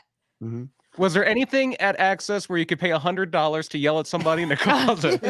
Like control your narrative. That is a control your narrative joke. No. Let me tell you something, Charlotte. Yeah. I think like Charlotte, whether you like love or hate her, you have to respect her, because I think she's really good. And to be honest, and she is Ric Flair's daughter, I don't think she has to be as good as she is. No, I personally, I'll go to the grave with this one. I think when it comes to how you said FTR is the #1 tag team in the world, #1 female or woman wrestler in the world right now is Charlotte Flair, and everyone's below. That's my opinion. I wouldn't say She doesn't do anything bad. Oh, she's definitely top. I mean, when I used to watch WWE on a constant basis, when they were the 4 horsewomen, she was my favorite. It was Charlotte all the way. I had a Charlotte shirt. I was a big mark for Charlotte. I loved her. She's so good. In NXT, when she was a heel and she didn't try to go quite as fast. I thought Sasha Banks was so good. She was. See, I like her better as a heel. I like Charlotte. Yes. I like Sasha, but Sasha just she doesn't do it for me. Well, I think she's so sexy too. But at all the horsewomen, for me, it goes Charlotte. I like them all. It goes Charlotte, they're all good. Bailey, Banks. Becky, then Banks. I don't know how I rank them. But I will say this: when it comes to number, excellent. When it comes for a very who's skyrocketed up my list, is probably one of the top women in the world right now. She's just getting better and better week after week after week. Bianca, and we'll get into that match in a second here. But wow. And the other thing that kind of sets Becky, I think, apart from not just all the horsewomen, but from pretty much everybody in wrestling except Britt Baker, as far as women goes, is Becky can talk and the others really can't. Yeah. Well, actually, I take that back. Bailey is quite good too. Oh, Bailey is great. I love this Karen heel thing that she's doing. We don't know what she's gonna do if she ever comes back. Yeah, she'll come back soon. Bailey? But yeah. No, Bailey's on Twitter being a heel, and I'm loving it. Yeah, I love Bailey. She's been out since. She's been out a while. Yeah, a long time. 6 months. She hurt her knee. Was it her knee? I believe so. I think it was an ACL. Yeah. Anything else at Access that you want to kind of bring up before we? Were you in Access when Kevin Owens was going around destroying everything? No, but I got a picture with the billboard, the side. Yeah. It's my new Facebook cover picture. That's a great photo. Yeah, I love Kevin Owens. I had a run-in with him once. It was at they used to pre-tape Ring of Honor pay-per-views. And it was at the Manhattan Center where they did the old Raws. And I was general admission on the stage. I was at the very end of a row. And we were all standing because there was like a promo in the ring. And I hear, excuse me. Like, just excuse me, like, can you please move? I look behind me. It was Kevin Steen trying to get to the front of the stage to cut a promo. I should have texted you to get me that Kevin Owens Stone Cold t-shirt. Yeah, we actually did get that. If you try to order one online. I did go to a house show one time and we waited to meet wrestlers and he's the only person who stopped and he made sure to get a picture with every single person there. Cool. Love that. I thought that was really cool. Yeah, I should have texted you because the order that shirt off WWEshop.com is like a $35 shirt, and then shipping is up there. I was like, oh, it's permanent pro wrestling tees. Just wait till Dirty runs some sales. Yeah, but that one might not. Buy one, get one 50% off. Yeah, every shirt goes on sale. Just gotta wait. I have one of those. My Liger shirt is one of those event shirts. It's the one they were selling at the Takeover Brooklyn. Oh yeah, they had a cool Flyers Royal Rumble one when it was in Philly. Oh, did they? All right, well, let's jump into night one. Night one, opening match for the SmackDown tag team titles. The Usos defeat Shinsuke Nakamura and Rick Boogs. Unfortunately, a legitimate injury here. Rick Boogs is going to be out a little bit. Looks like I was really having fun with this match. I was like, listen, the Usos are great, but I kind of want to see Shinsuke and Boogs be champion. I thought they were going to win, and even if they weren't because of what happened. And to lose, I hope we don't lose him for a long time because I fucking ACL, love Boogs. He has the same injury a quad that Triple H. So yeah, he's going to be out at least 6 months. Yeah. Boy, well, listen, maybe 6 months, grow your hair back out. Yeah, mistake to cut your hair.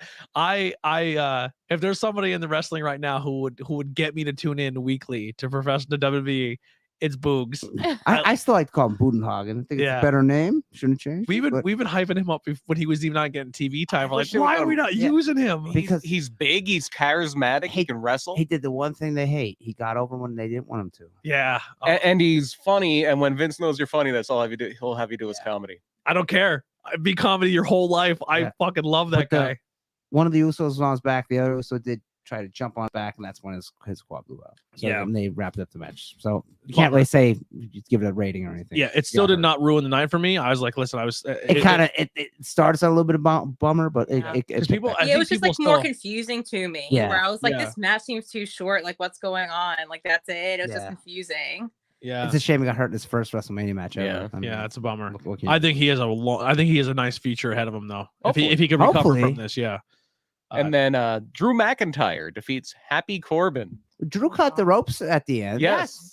Yeah, that was cool. But they really struggled to get them back up. Even after the third match, you probably didn't see it. They had to come back out and still work on the ring. So having that spot in the second match wasn't the best idea logistically. Yeah, I was going to ask that. Like, how did that happen? Like 30 guys rushed the ring and then fixed the ropes. Now Charles Robinson and his crew in there fixing the ring. Oh wow. I don't know if it was during this weekend, but someone just posted a video of Casey Navarro wrestling somebody, and he whips him into the like Irish whip, like hard whips him in, and the top rope snaps. But if the guy would have never hung his arm over the rope like you're supposed to, he would have died because he hit it hard, like, and I was just like, man, that's scary. Yeah, that could happen. Yeah. And God, here's my thing. I know you're not a big fan. I like Corbin. I think he's very talented. I'm not a big fan. Yeah, I think Corbin. The world isn't a big fan. I love trash. Corbin. The gimmick's awful. This gimmick is terrible, but I think anything you throw at Corbin, I think he's doing his best at it, and I'm a fan of him as a person and as a performer. I don't know him as a person. Yeah, I don't know him as a never person, met so him in my I can't life. say anything about that. But he's not a bad wrestler, but he's been handed some of the worst fucking material. Yeah. But he's trying his best to work. He's working. He is, but I mean, there's so much you can do. Like, there's only so much you can do when it's a pile of shit. What can you do with it? And this was the first time that anybody has ever kicked out of the end of days. Oh yeah, how about that? The very first time. That is a cool move. Well, I guess, but apparently Baron Corbin said that he'd rather never win a championship than have someone kick out of his finisher. Wow. Well, tough shit. You're not getting either. Well, that just happened. I wouldn't want people kicking out Fisher, but that happens. I actually really enjoy his partner too. He's another guy I think has a really good look. Again, just a good look. Awful gimmick. Just awful gimmick. Awful gimmick, and maybe. Well, what's your gimmick going to be? You look like you're right out of 1980s. What Vince would look for. What's your gimmick going to be? You're going to wear suspenders and tell bad jokes. Yep. Yeah. If you're like Tony, you can take a pill. And you can pick like a lineup of people's body that you take this pill. I'm picking that guy. Oh, he looks great. He Yeah, does like- that. You mean physically, then, not his gimmick. We're taking you at Dude, his gimmick and everything. To is take his awesome. look and his body and everything he has, and still, I would like. You Listen, would parade around in the white shorts and all day. suspenders. If I had a body like that, I'm rocking suspenders and white shorts and shorty shorts all day, all day long. I think you would be rocking something we see in the match. And here's Andy. Here's Tony's stripper costume all at day. least. That guy, he has a great look. You can team with Handy Andy. Handy Andy, me and Handy Andy taking over the world, baby. I took one pill. It's ready to go. The third match here, The Miz and Logan Paul defeat the Mysterios. Logan Paul is shockingly good. Yeah. as a wrestler. Here's the thing. Here's one better than expected. Yeah. He's athletic. A lot of people shit on the like, wow, we're getting 3 celebrity matches or 3 style celebrity matches. Pat McAfee. I don't count. He's a part of the roster. Yeah, he's wrestled. He trained even outside of WWE. Trained with Rip Rogers. It is really really cool to see people coming. Bad Bunny, like we've been very very fortunate. Listen, he had a great match. That was a good match. He killed it. It's not just like someone comes in, doesn't do any training, stands on the ropes, and maybe does a clothesline and walks out. Yeah, these celebrities that are coming in are putting their work in, and it shows in the ring because they're actually trying. And then Dominic with a nice homage to his real dad. Yeah. He had the Los Gringos Locos inspired gear. Yeah. The red, white, and blue. I think they're gonna go there. Like when he turns heel, I know you're not my dad. Well, apparently, with the new action figures coming out, Kid Dominic is a Build-A-Figure. Really? That's so I cool. feel like they might bring that back up. Yeah, they have to. Yeah, they do. Yeah. It's a Rey Mysterio, and then it's coming with Kid Dominic. And like, if only Vicky was not in AEW, so she could come out and be like, "My son, you know who your real father is." So there was a little bit of a leak right before like our first match when we were online. I was scrolling through my phone, and someone took a photo of stage left, and they took a photo of 2 cars under tarps, and then the Stone Cold four-wheeler. And the second car looked like a lowrider because it was a real low-profile car. Yeah. And I was like, is someone coming out in a lowrider? I was like, it's got to be Sasha Banks. If Dominic doesn't come out and Mysterio come out in like a lowrider, like for Eddie, then it's got to be Sasha.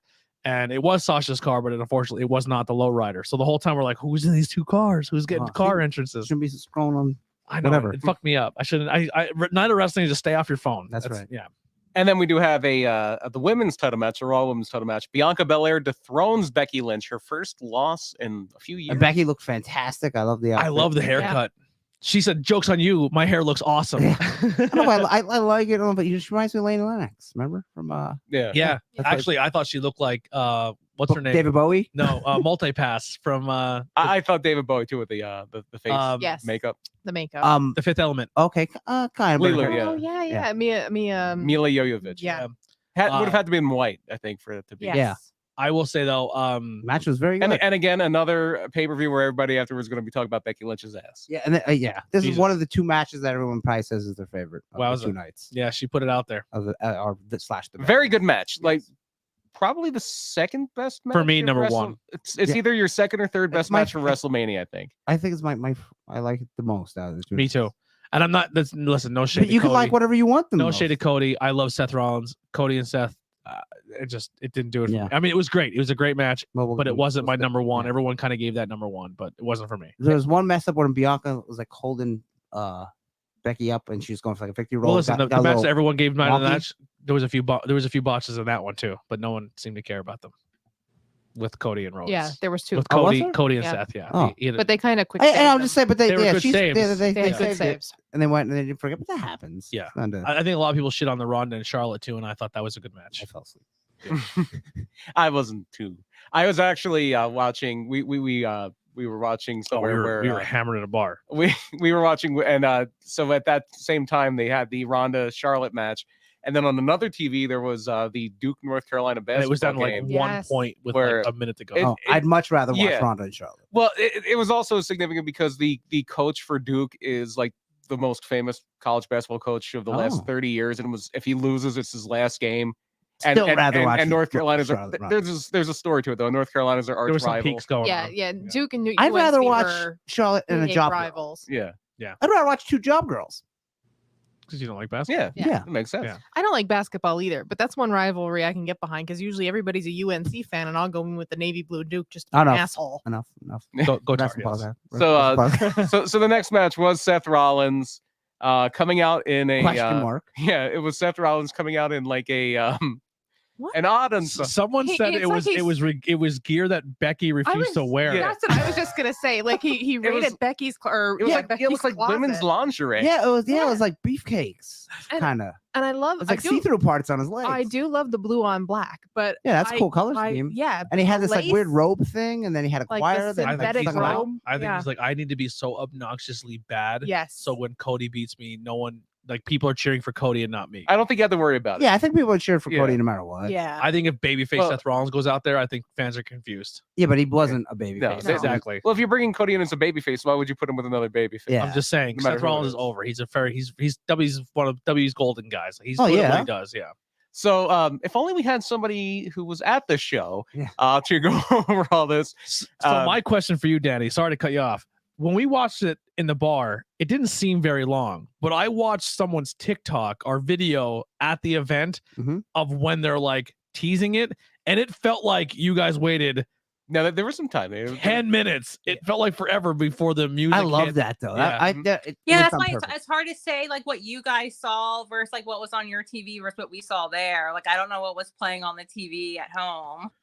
Well, we were in a bar situation, so everyone's talking and we were making jokes the whole time. It was pretty long. I sat and watched this part. Yeah, too. It was pretty long. But I felt like it was a good amount of time. Suspense, it was like a good. Yeah, you have to milk moment. it, and then the lights go out. They do that, and they're like, "Oh, it's the Fiend!" Is it and then you hear the beginning of Cody's music, which he apparently has the rights to. And you hear that wrestling's family has wrestling has more than one family. His music starts playing. Same entrance too. He came up from the it looked kind of funky on Raw because I guess he wasn't down low enough to see his face for a little bit. Did you see what Mick Foley put out? It was the WrestleMania like drop, and it was like Cody's head's off, and it goes, "What does everybody want?" That's funny. If you were worried that Cody wasn't going to get a good reaction, don't worry. He got a huge pop. Yeah. As he should have. And I thought that was done perfect. The way they waited, and then Seth's like looking around, like, "Oh, who's coming out?" This was my favorite match of either night on WrestleMania. Wow. No, it was a very good match. It's a good match. And then second, it's a close race between Edge and AJ and the Becky Bianca match for my second favorite. Yeah, there was only one problem with the Edge and AJ match. We'll get into it. Yeah, I thought maybe don't kick out of the crossroads and then hit three of them and then Bionic elbow. It was cool he did the Bionic elbow, but like if you need 3 times, hit your finisher 3 times, maybe. So I will say that, but I'm gonna sound like a huge hypocrite. So I'm gonna control my narrative now and say one of my favorite wrestlers in professional wrestling today, for some reason, can never beat anybody with his first finisher. It always takes fucking 19 of them. I don't know. Adam Cole. Adam Cole's That's because he's usually wrestling Gargano, who has to take 18 finishers. It doesn't matter. He can drop that knee to the back of your head. He can hit you with it takes Adam Cole 45 fucking finishers to finish somebody. Well, it's because he has so many. I'm gonna make an analogy to football. They always say if you have 2 quarterbacks, you don't have a quarterback. In wrestling, if you have 2 finishers, you don't have a finisher. Adam Cole's finishers just be a super kick. Yeah, I like the Panama Sunrise more than finisher. But he never finishes any first time with it. Yeah, he does. There's every single time he hits it, it's a false finish every single time. Yeah, that's like probably too many finishers. Yeah.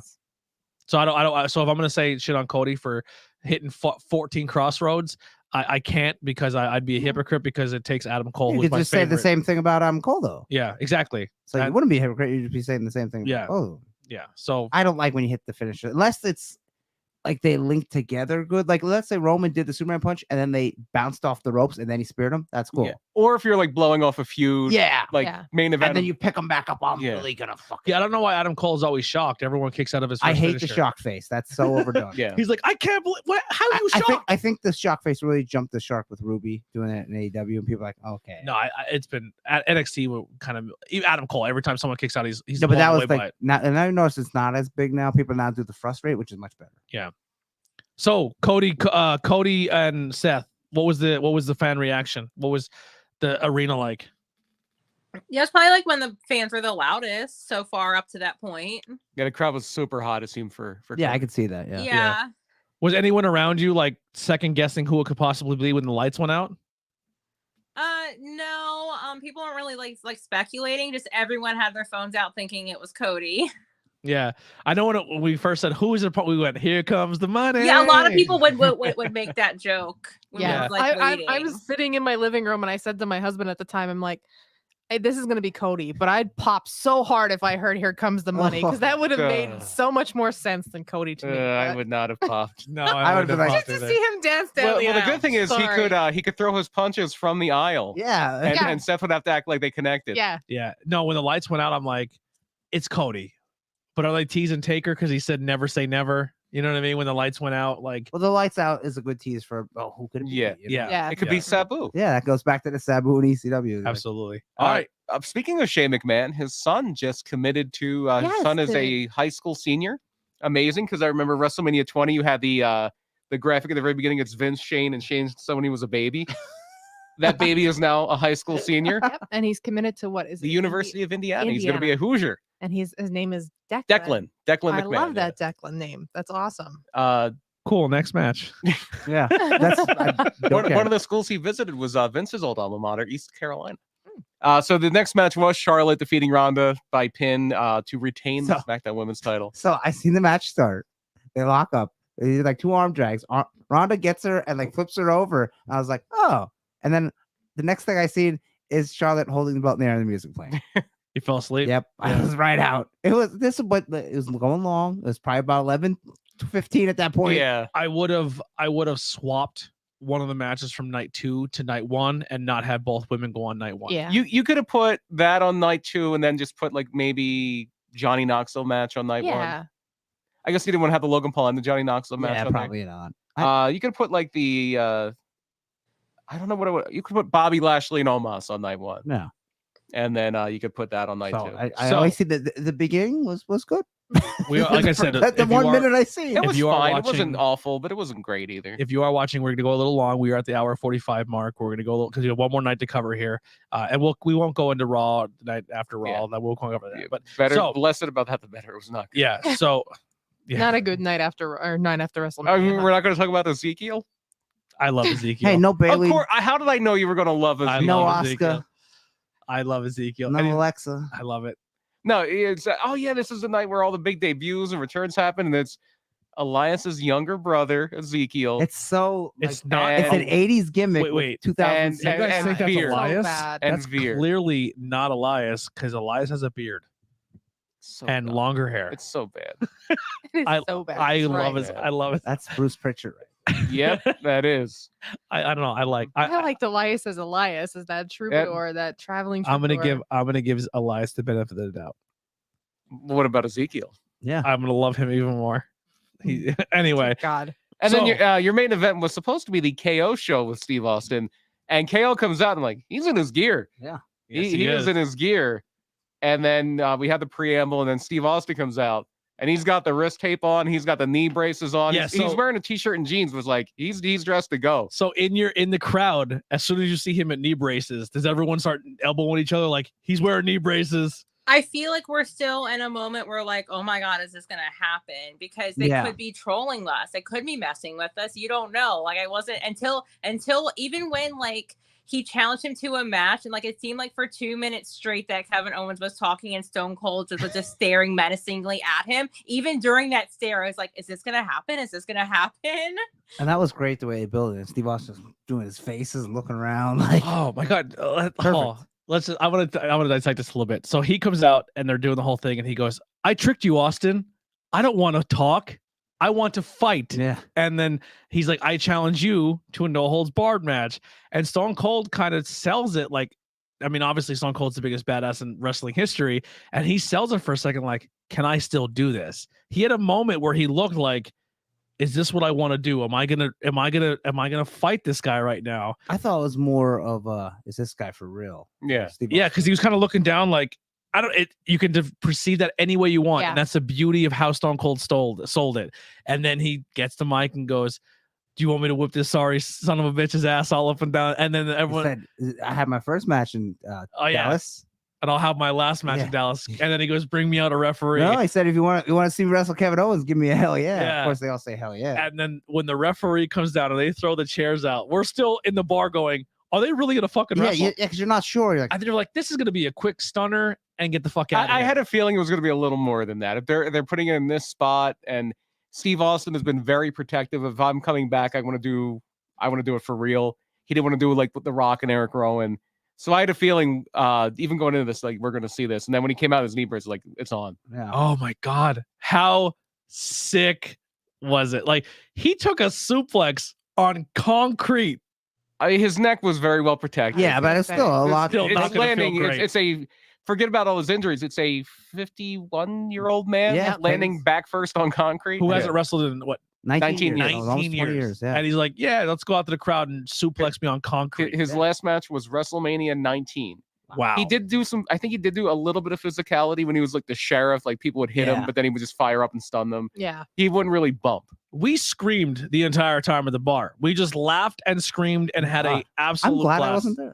It was so much fun. We're like, oh my God. Like everybody It was was a good time. everybody fun was to completely see turned to 11 having a blast. And it's always fun to see just somebody who was genuinely a master at what they do. Yeah, even his bumping was like, wow, he still bumped really good. Like, He wasn't as quick. He wasn't as crisp. Like which you know, the clothesline off the getting thrown into the he was a little slow on that. Steve Austin could have really did anything. Yeah. And people like, yeah, He could have he could have done a wrist lock. yeah. He could have done Yokozuna at WrestleMania 10 and done a nerve hold for 8 minutes. And the crowd would have loved it. Yeah. Talk us through, Danny. What was this like live? One of the most amazing moments of my life. I saw Stone Cold Steve Austin as a surprise main event WrestleMania and got suplexed, like you said, like 150 feet away from me. It was awesome. So cool. It was amazing. I think it was the perfect way to end. You were cam side, like you were hard cam. Yeah. So they went out like right where. Cool. Yeah. I felt like he really loosened up when they hit the stage. You could tell he was moving a lot better. You could tell, like, right after the RV thing, it seems like, oh yeah, the adrenaline's going. He's in the zone now. So cool. So then the night ends with him drinking. So this is $20 a 4-pack, and you get 4 of these beers for $20. Well, Steve Austin didn't pay for it. He went through at least 45 beers night one. Yeah, well, he drank some halfway through the match. Yeah, a couple times. And also Brewing got about a few $100,000 of free advertising. They zoomed in at the WrestleMania logo and Stone Cold the ring with the beer. Amazing. Night one, I mean, it was probably the better night. It was really I fun. thought it was night one could have kicked you right in the dick, and it ended the way it did. You'd have been like, everything was beautiful. Right. I'll take it any way you could have. Like, this seeing Steve Austin do anything. There's even an argument that should have been the ender of the whole show. That should have been the could- main event of I could night believe 2. that. Yeah, Especially with how flat the real main event was. yeah, maybe. it was a good way to go out. Yeah. So night 2, we'll kind of. If you move the Edge and AJ match to night 1 and that the tag match, the 3-man tag match to night 1, and just got rid of all the rest stuff, it would have been a perfect WrestleMania. That would have been good. like a one night thing. Yeah, Yeah, because Edge and I know that's AJ putting was up to really like good. 5 hours. Yeah. Yeah. So Night 2. Night 2 opens with RK Bro retaining the Raw Tag Team Triple title. H coming out first. Oh yeah, Triple H comes out and cuts a promo, leaves his boots in the yeah, ring. kind of officially retires. Thank you. All I can say is people. thank you, Triple H. Great career. It was a great career. Yeah. Mhm. Yeah. That will be a topic in the future. Triple H episode. Yeah. Oh, that'll be a fun one because there was a time where the internet fans weren't always the biggest fan of Triple No. H. Yeah, 2004. I was always a fan. It was called the Reign of Well, Terror. You made me, I didn't watch the that. Reign of Yeah, Terror. I don't think you would have been too big No, of a you would fan. have hated him. Yeah, Really? You would have Yeah. hated Triple H around like 2003, 2004. you would have hated the Booker T Triple H WrestleMania match. Oh, you would have hated the build up to Yeah, the you Booker would've hated T the whole Triple thing. H WrestleMania match, where a guy was pretty racist and then won Yeah. over a black guy. Oh boy, maybe I should have to go back and watch that. Yeah, maybe you don't. Yeah. In fact, the reason Triple H had to wait until night 2 to retire, he hit Booker T with a pedigree at WrestleMania 19, and then he went for the pin on night 1 of this WrestleMania. Yeah, that's how long it took. Really? Mhm. Yeah. I've never seen it. I have to go back and watch. No, you So, don't. then we got NXT Triple H, which was totally different. Cool Dad Paul. Yeah, yeah. Cool. All right. Cool Dad Paul. I like Cool Dad Paul and everything Cool before. dad or cool stepdad, Paul? Cool Stepdad Paul. Yeah. All right. Night 2. Night 2, RK Bro defeats the Street Profits Fun and match. Alpha Academy. I thought this was Very really fun good. opener, yeah. And by the way, Otis is not always a straight man. He does. If you watch his commercials and everything, he's still the goofy. But I mean, on TV, he's Gable's straight man. Yeah. He's still a Gable's the goofball, though. comedic relief. He's not. Yeah. He's not smart when he plays his character. He's still goofy. And Montez Ford is ridiculously athletic. Yeah. That guy's gonna be a mega. Yeah, star. he's a. You could tell he's a single star waiting to happen. And I I feel don't- bad for I- his partner, but you're probably right. Every tag team has someone who's better. Yeah, Montez is so There's good. nothing you can do about it. Yeah, I think in 3 years, Montez Ford is going to have a nice big run, and you might be seeing Angelo Dawkins at 137 Aaron Lane in Broadheadsville, Pennsylvania. There you go. And I'll hug him. 'Cause he That'll had a- probably be a super cool guy. yeah. Match number 2, Bobby Lashley defeats Omos. Knocks him off his feet, gets the pin on him. Lashley's face. Super babyface now. Unfortunately, he's still feuding with Omos. I know, poor guy. You know what I'm gonna say though? I thought it was the end of the. I experiment. thought Omos, for being exactly what he was, Okay. and he's a big guy, Yeah. and he plays a big guy role very well. I did not He hate doesn't. the match. No, he I doesn't. didn't hate the He's match. just big. I didn't hate the match Yeah, either because I they- hated it, and he's big. I Next thought match, Bobby Lashley had really good fire. They did all the little tricks. Bobby you can do. Lashley's pretty good. I did not hate Yeah. that match. I think it was okay, and it's probably going to be the best match Omos will ever have. Yeah, it was just yeah, okay. yeah. It Did- wasn't a fire burner. Like Yeah. it wasn't a and, barn burner. and no one thought it was going to be a fire burner. It's It Yeah, but exceeded my expectations. This is Listen. the biggest show of the biggest wrestling company, if you on go the back and planet. watch Andre Giant, are you blown away by his abilities in the but ring? they built that up. When he was young, yes. Andre Right. was Andre even at his worst was better than Almost. I don't know. I think for him being young and his, I didn't hate that match. Andre, when he was young, did a Kick. a Yeah. flying bonsai drop off the top rope. Yeah, when, Yeah. when Andre before he was hurt, he could really move. Yeah, I dug it. And then match number 3 No, like I was said, Moving on. everyone has a favorite match. You Yeah. got your favorite match. That's your favorite match. Johnny Knoxville defeats Sami Zayn in a very silly match. I fucking loved it. Yeah, if you like You also- Jackass, you if loved you it. liked Ezekiel, You love this. if you like Doink and Dink against Bam Bam Bigelow and Luna See, Vachon, Danny, what's happening here is your boy likes gimmicky, corny, over the top stuff, and I get hate on for it. See the shame I get put on here in this podcast. Yeah. When someone likes Dink and Doink versus Luna and Bam Bam, I'm all of a sudden not a wrestling fan but because you're a wrestling fan. You can Doink walk in and say, "We don't even like it." That match Well, was see, the I shit. think it was fun for what it was, and I think both Sami it Zayn was. said it's one of his favorite matches of his career, and then Shane Helms came out and said it was one of the favorite matches he's worked on. here's all right. He did take a crazy bump that off You- the that top of the table. bump. You want my top? You want my hot take? Number one match of Mania for me. Oh, God. Bianca Okay. and, Oh, okay. and I thought that is- Bianca Wait a minute. and number 2, Sami Zayn, Johnny oh Knoxville. my God. Oh boy. Oh my God. I'm a It was huge fun, Jack- but I do follow like a wrestling influencer. Xenia did that, and she's Russian, and she wasn't familiar with Jackass, and I guess she Yeah. tweeted, she's like, as someone who's not familiar with what Jackass is, I'm really confused right Yeah. now. Yes. Yeah, if you I had don't know no Jack, idea and who the party guy was. I agree 100% with that. Mhm. But if you are a diehard Jackass fan Yeah. and you have been watching Jackass your whole life, and then having Pat McAfee, you can get to experience Pat McAfee on commentary for this match. It was golden. But from a wrestling fan's perspective, imagine you go to see Jackass Forever, and like halfway through the movie, all of a sudden there's a 20-minute British rounds match between like Johnny Saint and Rollerball you're like, Rocco. yeah. What the fuck? If they do anything close to this, I will love it. But I thought They wouldn't do anything close to this. I thought it was very entertaining when he kicked Wee Man in the face. I fucking he crush. What, Danny? If you have to go back and watch this, he hits Wee Man. They every single time that it looked like they told Sammy, anytime you have to hit us or punch us, fucking punch us. Do not sell your shit. Kick me in the face, because Sami Zayn crushes Wee Man in the mouth. There may have been a little receipt there too, if Wee Man was wailing on him out on the outside. A little bit. So I like the body slam. That was impressive. They're the Jackass guys. They're not going to be like, we're not going to fake a punch. Landed on me. Well, They're crazy. well. I think Sammy was being a little more gentle than Knoxville. Yeah, Johnny Knoxville, his glasses cut his face open. He was an Umaga on Steve-O. Yeah. I loved it. I thought it was very entertaining. It was a late 90s WWF hardcore match. Yeah, when they pull out the goofy toy. Like literally the bowling ball spot is something Al Snow used to do. Yeah. Except he used a real bowling ball. And that one was obviously fake. And I think if I don't, and maybe I'm just being biased because I really love Sammy, but there's no one else in that roster who I would have wanted more in that match than with Johnny Knoxville than Sami Zayn. Well, I don't. I would have wanted somebody just because Sami Zayn is actually good and he could have had a real match. And that's why it worked, because Sammy's that good, but he also could. You could have had, if he was a heel, R-Truth would have been Yeah. for that. He would have done Miz could have did it. I still think Sammy's your best pick for that match. I think It's just because Sammy could do so much more. Exactly. Yeah. Sammy's absolutely anybody in that fantastic, match, really. and I think he sold it. I think the build up to it was great. I thought everything they did to sell it was fun. The only thing in that match I think that 80% of the roster couldn't do was that table bump. Yeah. Whew. That was crazy.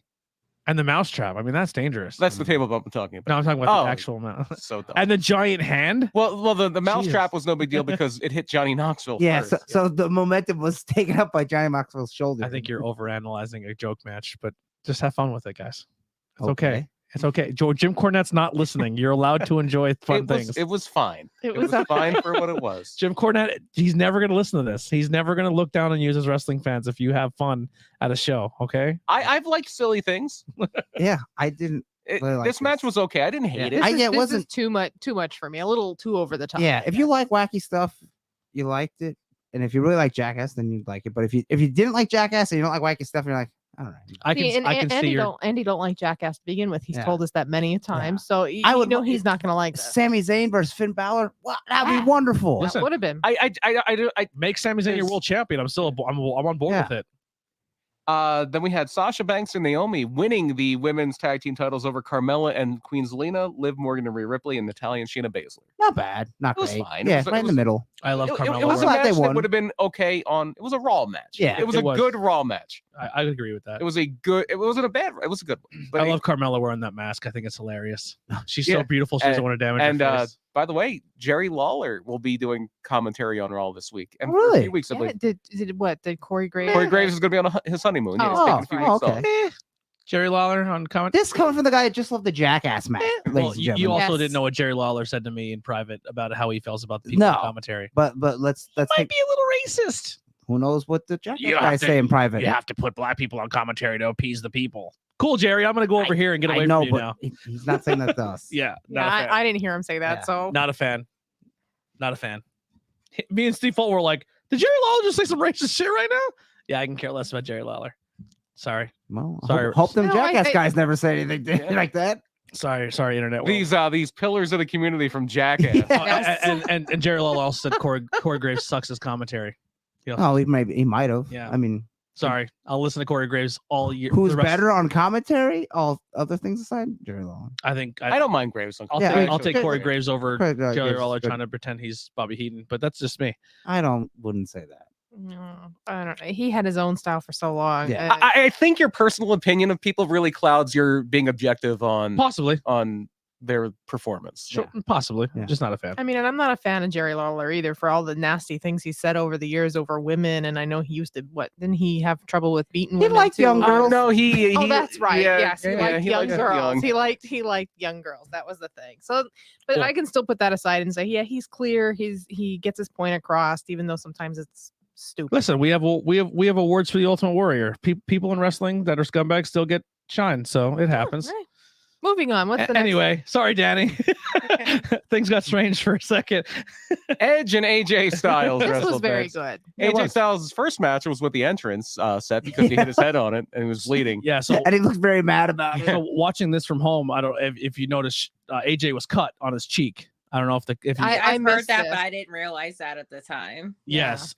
So I thought a lot of people were reporting right away on Twitter that he got hit with pyro in the face and it cut it like he was bleeding. Meltzer said that on Twitter because he heard That it from makes no somebody sense. backstage, and it was like, yeah, it makes no sense. It's fire cut me. Yeah. So then, well, it could be a blasting cap, like because there's like a But then he would have been burned. But then Yeah. somebody had like a camera phone and they showed him like knocking his head. Yeah. on So the he head as it was when coming he out. came through the entrance, the triangle part, he caught his face on because he didn't come all the way around, and I didn't see it because I always see him like, why is he bleeding? yeah. And there's like That's just shitty luck. someone Yeah, that said sucks. someone said the only thing more metal than AJ Styles is the only thing more metal than Edge's entrance was AJ coming to the match already bleeding. Yeah. It's funny. But- One of the guys whose career was dogged for so long from being short winds up bumping into a sign, like Yeah. bumping into something. It was weird. Yeah. Good match though. Yeah. AJ, I love Edge's entrance was really cool. Yeah, I love Edge's Edge's entrance, new yeah. thing. I'm into I like it. the purple, but I like the new music. I don't like the vocals for it. I wish it was instrumental. I thought it was Crowbot for a second. No, it's the same band. It's Yeah, Alter Bridge. it's Alter Yeah. Bridge. Yeah. It's Miles Kennedy. Cool song. Well, Miles Kennedy is also the voice of the Rockstar movie with Mark Wahlberg. He's the guy singing all Never, the. never saw it. It's Oh, a real. Rockstar. Yeah, it's a yeah. real- Dragon. So Steel- he yeah, actually, Steel Dragon. He actually done the vocals for that movie. And then at the then. very end, he's the fan who gets on stage and takes over the band. Yes, I Yeah. knew that. Great. I love it. This match is fantastic all the way through. Just maybe the ending was a little Yeah. weird. Good match, horrible finish. Yeah. Horrible David Priest finish. comes out. AJ looks at him, then gets speared. And that's the pin. Like, Yeah. oh. This that was match kinda stupid. deserved a clean finish. Yeah. The only You- thing cool about this is let's hope this stable that starts from it is It's You it has some promise. it has I a like lot of it. promise. Yeah. You Yeah. could have started the stable without a clean finish. Edge could have won clean. He could have walked to the back, and then Damian Priest just standing there like, why is Damian Priest standing? there? or Yeah. Damian Priest runs out and beats up AJ and everyone's like, why? And then they laugh and hug and the whole nine. But yeah, overall great match, weird finish, Mhm. but I'm really looking Not forward to the Up future to the of Edge. level of what I thought it would have been. Yeah, I think a lot of people feel the same. Like it never. it felt didn't. like It never got in that kicked into the second gear. Yeah. Yeah. Yeah. Now It's here's still a where very good match. here's where we're telling Danny about things that happen on camera that she didn't get to experience, but you see Damian Priest come out before everybody because you're live there. What was the initial reaction between the people? I don't know if there's much of like a reaction. I think just the same thing. Like, I wonder what's going on. Yeah. He looks cool with guy liner on. I'm just gonna say I'm into it. Oh, he's Oh, Damian always had Priest. that, hasn't he? Not maybe as thick as it is now. I could be wrong. I just noticed it more now because you're Oh, doing the spooky I thing. think he even did an ROH. Yeah, I think Yeah, he did. I with think, his I'm punishment. pretty sure. No. Could be wrong. My bad. I don't know. All right, next match. Was Pat McAfee defeating Austin Theory, and then right after that, Vince McMahon defeats Pat McAfee. Mhm. Could not believe Vince got How in old the ring. is Vince? 73. 76. 76 Oh, wow. years He's old. almost 80. Yeah. Wow. So you got to see Stone Cold and Vince McMahon wrestle. I actually like shouted that at the second night. I'm like, oh my god, we saw Stone Cold main event, and now we're gonna watch Vince McMahon wrestle in 2022. What is life? They Yeah, take the worst stunner ever. Yeah. I could have Well- done without seeing Vince McMahon wrestle in Yes. 2022. I thought it was- I get that it's a very good experience to be there Yeah. live, but I could have done without it. Yeah. I I thought- seen that and I was like, oh, I thought it was God, why very did we do funny and this? entertaining, and I ate it. I ate it up. I thought it was funny. It's exactly what I wanted to I be. didn't think he had to beat Pat McAfee is the thing. No. The only reason he had to beat Pat McAfee because the entire time in the chat I go, if this fucking glass shatters, this Oh, you knew it place- was coming. Yeah. Yeah, Yeah, that's to kind of when you erupt. once you see Vince come out, like, oh, okay. I see Yeah. what you're Yeah. doing And then Stone Cold comes out and reunites with his old boss, gives him a beer, and attempts to stun him. If Vince didn't get hurt, he's lucky because Yeah. he a 76-year-old guy. I don't care how good a shape you're in, shouldn't be taken. Now, you know I don't know. I think the better thing would have been to cheers, drink the beer, and whip him off and walk off. No, if you're gonna do that, you got to do the stunner. Yeah, Yeah, you kind of the have stunner. to just stun right Now, here's the only thing He's that just too old. I thought he Take broke it his leg. correctly. When he went down, I thought his legs broke. They But did. the crazy thing is Pat McAfee put a video out like when I guess Oh, and he's just laying down. no, drinking beer? where he's like where Vince is like taunting him like you don't want this, Pat, and he's actually doing like a squat. He's like squatting 500 pounds, like Oh, whatever. I bet you. Yeah. And he and like so like his legs aren't weak, but like they just look like they didn't work at that moment in time when He's never been the best at taking the stunner. Yeah. He's taken a lot of them. Stone Cold is laughing so hard when he's trying to pull him off the Yeah. rope. I don't know. It was funny. I It was enjoyed it. Something. And then and then he Pat brings- gets the stunner. And then I'm like, he brings Pat in. I go, he better stun her, Pat. Just like how he stunned what's his name, the commentary guy, Byron. Byron, the yeah. night before. Well, Byron night 1 wearing a Virgil gear, as he called out, and then Yeah, night 2 wearing $1 Million Man I gear. didn't notice that at all. Did you notice that at all? Over my head. In the crowd? Yeah, so night 1, Brian Saxon's wearing white and red like Virgil, and then night 2 he's purple. Like yeah, and then purple and night 2 he's silver. wearing $1 Million Man gear. It's really cool. But yeah, if I'm backstage, I'm like, Vince, you know you're stunnering. Or Stone Cold, you know, if you're bringing me in the ring to drink a beer, you're stunnering me. Well, McAfee said he didn't know Austin was going to stunner him. He probably lied. did, It's but a lie. I could see also like that stunner was so bad. Like I'm calling audible in case this is my last time doing this. That's not going to be my last stunner. Pat stole it. He stood straight up and just spit the beer in the air and then fell back. And then they cut to the camera, him drinking Austin beer. Theory sold the stunner like crazy. Yeah. That was a good- He bumped like That's another guy like who a has a pinball. Has a promising future in wrestling. Very promising. Yeah. All right, last match. No. Well, actually, we missed a match. Oh yeah, we missed one. Yeah. So did everyone else. Yeah. Yeah, New Day got squashed. Next match. Yeah. Yeah, And, the poor guys though. Their night was supposed to. Their match was supposed to be a night 1. Got pushed to night 2, and then they had I'm not. and Butch is ridiculous. less than a minute. Oh my, yeah. It was less. Minute 40s. This new guy, Butch. Butch, he's got a promising career. I No, think no, he's- Butch has no promise. Yeah, I think, but he's a little crazy. He's just really fight. Anyway, I'm not trying to put anything on a guy who hurts a guy because I'm sure he feels fucking terrible about it. But it really, really sucks to come out wearing your best friend's gear, just got his career possibly ruined, and then you get squashed Yeah, by that guy. By that guy. by that By guy. that That's certain- kind of yeah. That's bad booking. We said that What do they have against the New Day? Like, if what I'm do those Xavier bookers have Woods and my against them? contract is up, I'm like, I'm gonna go play video games for a living now. Yeah. Hey Xavier, you want a title run and then lose it 6 months later? I mean, just to complete the New Day trifecta. Yeah.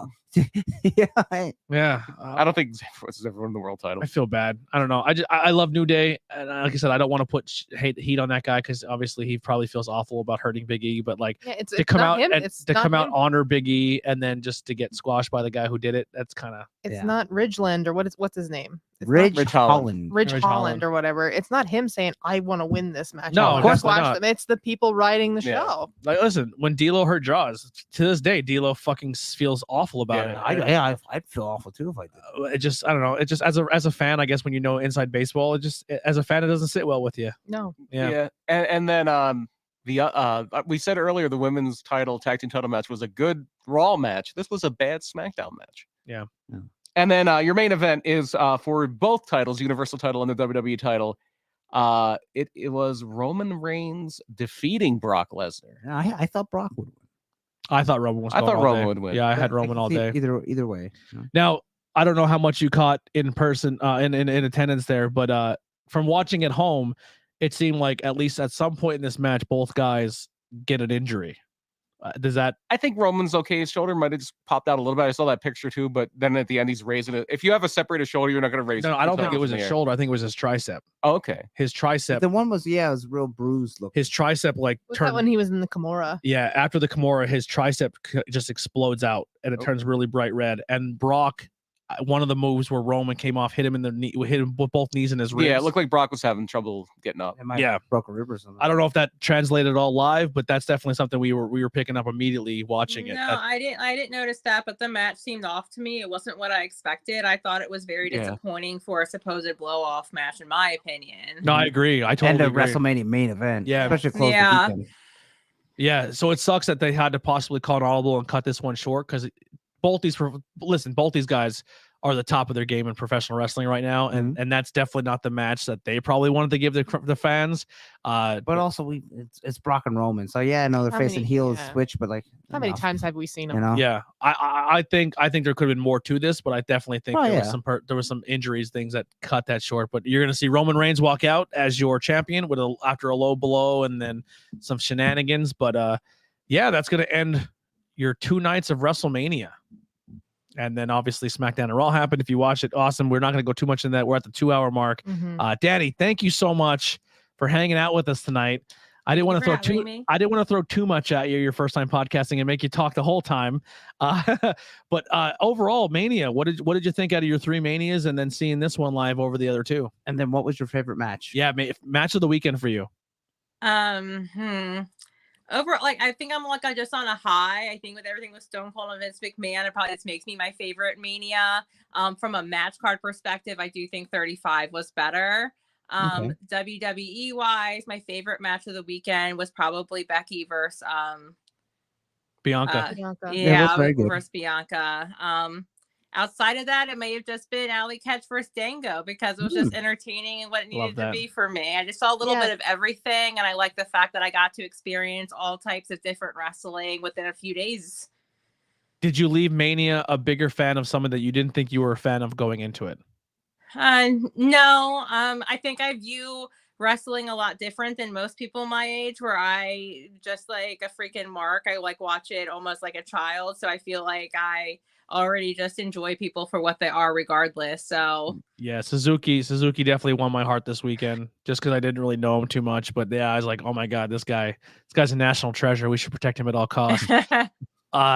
Awesome weekend. I am so happy for you that you used to both work your asses off, and you deserve have moments like this and your fruits of your labor paid off to go see Mania. And like I said, I definitely enjoy hearing your takes of wrestling, and I think your pages are really good. Where can people go see you or follow your content?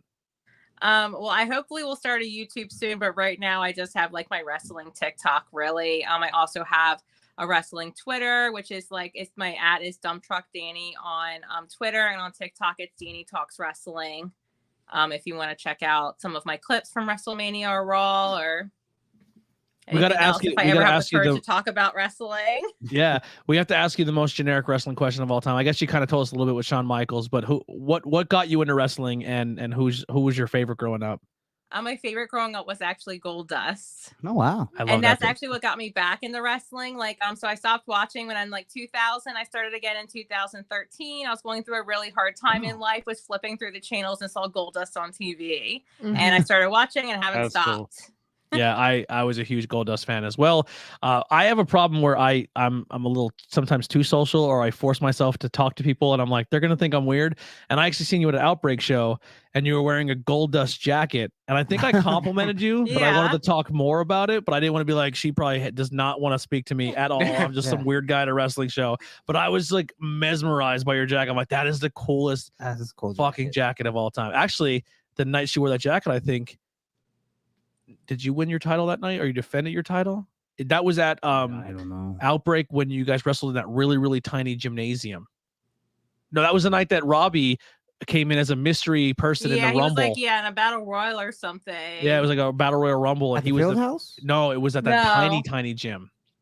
I think you wrestled Dane that night. Outbreak was only there once. I don't remember what it was called. Okay, Birdsboro. It wasn't the firehouse. It was like a gym. Ace Austin wrestled that night. Yeah, it's Birdsboro. Yeah. That's the first time I don't know the name of the building. Yeah.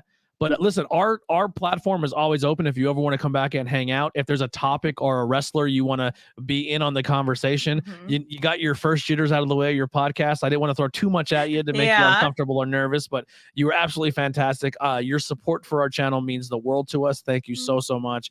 And anytime you want, just let us know. If you see an advertisement like we're talking about this and you feel like you want to jump in, let us know that the door's always open. Okay, will do. Awesome. Andy, what do you got to plug tonight? Oh, you caught me off guard. I didn't save it. Frontier Pro Wrestling, and see if I can get it in my memory. And we didn't plug another show because you told us not to. Yeah. Well, you were gonna do it then now. Yeah, yeah. So that's this Saturday in Long Pond. I'll look up. Yeah, actually, I was gonna say I totally forgot. Time Brian's saving you with this. The Poconos, me and Matt Turner are taking on the Throne, and the one new member. Well, they had 3 guys, and now it's just the 2 guys. Okay. So Frontier Pro Wrestling. Frontier Pro Wrestling. It does start at 6 and not at 7. I know that. It's Devotion and Desire. Yeah, Devotion and Desire. Rosh is gonna be there. Tunkhannock Township Fire Department, but it is in Long Pond. Yeah, it's not in Tunkhannock, PA. It's very far away. 1539 Long Pond Road in Long Pond, PA. Yeah, that's Saturday. Yes. Yeah, unfortunately, I can't come support because I have my own plug that day. No, that's fine. Yeah. I'm looking at the poster here. I'm trying to see people. Yeah, Rosh is on the poster. I believe that's Aaron Roxas, but I'm not sure. Yeah, I think he's on the show. Raven Blaze is on the show. Is he back in the area? Yeah, he moved back, and I didn't know that. Skylar? Really? I think that I'm pretty sure that Skylar Kincaid is on the poster. I believe so, yes. Love Skylar. And then you also, the week after, is PPW. Yeah, that's the 12th. And then Outbreak on the 30th. A The lot of Pembroke wrestling coming Fieldhouse, yes. Yeah, so we have tons of stickers. I ordered a whole bunch of stickers for all the podcasts. So if you just don't just listen to Tornado Tag, come see me at the shows. We have a whole bunch of stickers. I'll give Andy a set that he can put on his merch table, so you can go to Andy's merch table and grab some stickers. But we have a bunch of stuff to give away if you guys want some stickers. But Brian, what do you got? Real quick before I throw my plug in here, I did find some news on Twitter here. One of the big shows coming up that I know you and I are excited to go to is the Bash at the Brewery. Oh, May 6th at Weyerbacher Brewing in Easton, Pennsylvania. We do know it'll be the final match of Avery Good, professional wrestler. The first match has been announced. It's not his match, but Willow Nightingale will be wrestling Tracy Hot Sauce Williams. Oh, wow. At Bash at the Brewery, which would be pretty good.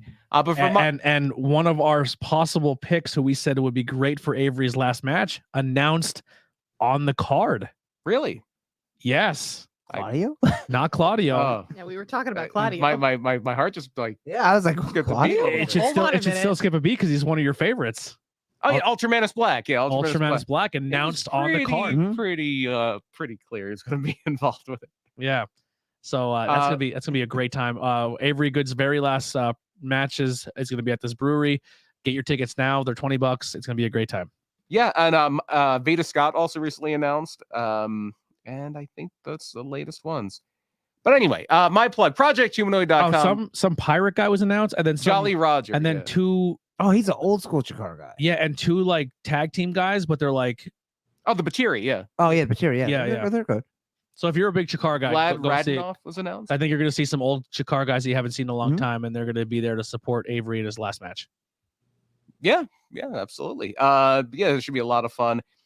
Bands too. I think it's like ska music. A vegan food will be there. Vegan pizza. I'm gonna try it out. Wonder why. Yeah, very devious. Yeah. But anyway, projecthumanoid.com is where you can find Murder My Dude. This is our off week. It is an every other week show. But I had so much fun with that last show with the con artist. With Clark Rockefeller was his name. Air quotes. Yeah. But we do have one coming up. I think the next episode, which will be a week from today, will come out. Will be the real Dr. Death, not Steve Williams, not Jack Kevorkian. The killer with possibly the highest body count of anybody. Wow. Is this the guy they done the NBC show on, Dr. Death? It was, and he was like may have been. He's a British guy. Oh no, I don't think so. This guy was a neurosurgeon that didn't quite know what he was doing. No, That's terrible. Well, he was real smart, but he couldn't Yeah. actually perform the surgeries good. Oh my. That's There was a guy who was giving people lobotomies left and right, and he was botching people left all the time. Yeah. Well, that's back when lobotomies were big. Yeah. They're like, is your wife not paying attention? Is your wife not doing her job? Come give her a lobotomy. Yeah. That's legit what they were doing. And well, the one Kennedy girl got it because she was too outspoken. Eustace Kennedy. She was too outspoken for a wife. She had too much opinion. So bring her in and took out part of her brain. So bring her in and get her lobotomy. Right through the eye. America, baby. What a shame. Oh, scary. That's terrifying. What do you got to plug, Kelly? I would like to say yes. The match of the weekend, the two matches of the weekend or week for me would be the two FTR matches. Last night's Mark. Yes, you picked the easy ones. Last night's Young Bucks FTR match was also excellent. We can't all love Omos and Giant Mousetrap. No. Listen, No. you don't know what you're missing. Doink and Dink. I'm sorry. Have fun with your lives, people. Maybe if Knoxville would have been Doink and Wee Man would have been Dink, it would have been. Oh, that would have been even better. It's the closest you'll ever get, and I loved it. I'm here for it. Tony would have given that 765, and I got to see Party Boy star on TV. And I've never seen Chris Pontius on TV before. It's amazing. Yeah. And for Pat McAfee to say I've seen that guy's ass more times than I've seen anyone else's in the history of television. Yeah. I think it stopped being funny around the third time. No.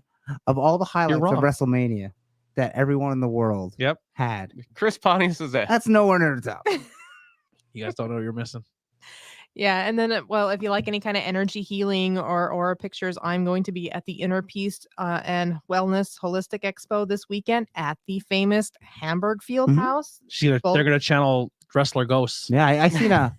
Well, none of them died there. So no, I seen signs for it. Yeah, there's signs all around. You can go over to that one corner and just get a coconut and try to summon Snuka and Piper. There you go. Maybe don't summon Snuka. Yeah, don't summon Snuka. Not Snuka. Summon Snuka and trap him. Yeah. In a ghost trap, like Ghostbusters. Ghost trap. Yeah, so I'm going to be helping taking pictures in the Aura booth. You can come by and see me. You can pick up some Truth Behind the Illusion stickers I'll have with me, my business cards, but I'll be helping out with the Aura station, taking your pictures. I think it's going to be like $25 or $30, I think. sorry. Well, you It's can have these. That's why I brought them. I didn't know if you wanted to add them to the table. What are they? All right. Now, IWEP Network, IWEPnetwork.com. You can go and follow all the shows, grab some cool merchandise, get some t-shirts. If you can do the Patreon, awesome. If not, just hit like, share, subscribe, help us out. We are very sorry this show went long, but it's Mania weekend and there's a lot of wrestling and we barely even scratched the surface. There's so many shows that we didn't cover. There were entire shows we just skipped over. Yeah, it's a great time to be a wrestling fan and even cooler to be there live and get to experience it and seeing all the independent shows. Dani, you killed it. Thank you so much for hanging out with us once again. Your first time doing a podcast. Make sure, I mean, if you have somewhere to be, you can click out right here right away, but we're going to play outro music. But if you want to hang out, we'll give you a proper goodbye. Thank you so much once again. We'll see you guys next time. Thank you for having me. If you're into the longer episodes, this one was for you. And we'll see you guys hopefully at Outbreak and PPW and all these great shows coming up very soon. We're out of here. Not cool in high school. See you guys next time. Not cool. No. Like, tornado tag. Tornado Tag Podcast. We'll see you next time. Wake up. I meant to say 9. I'm sorry.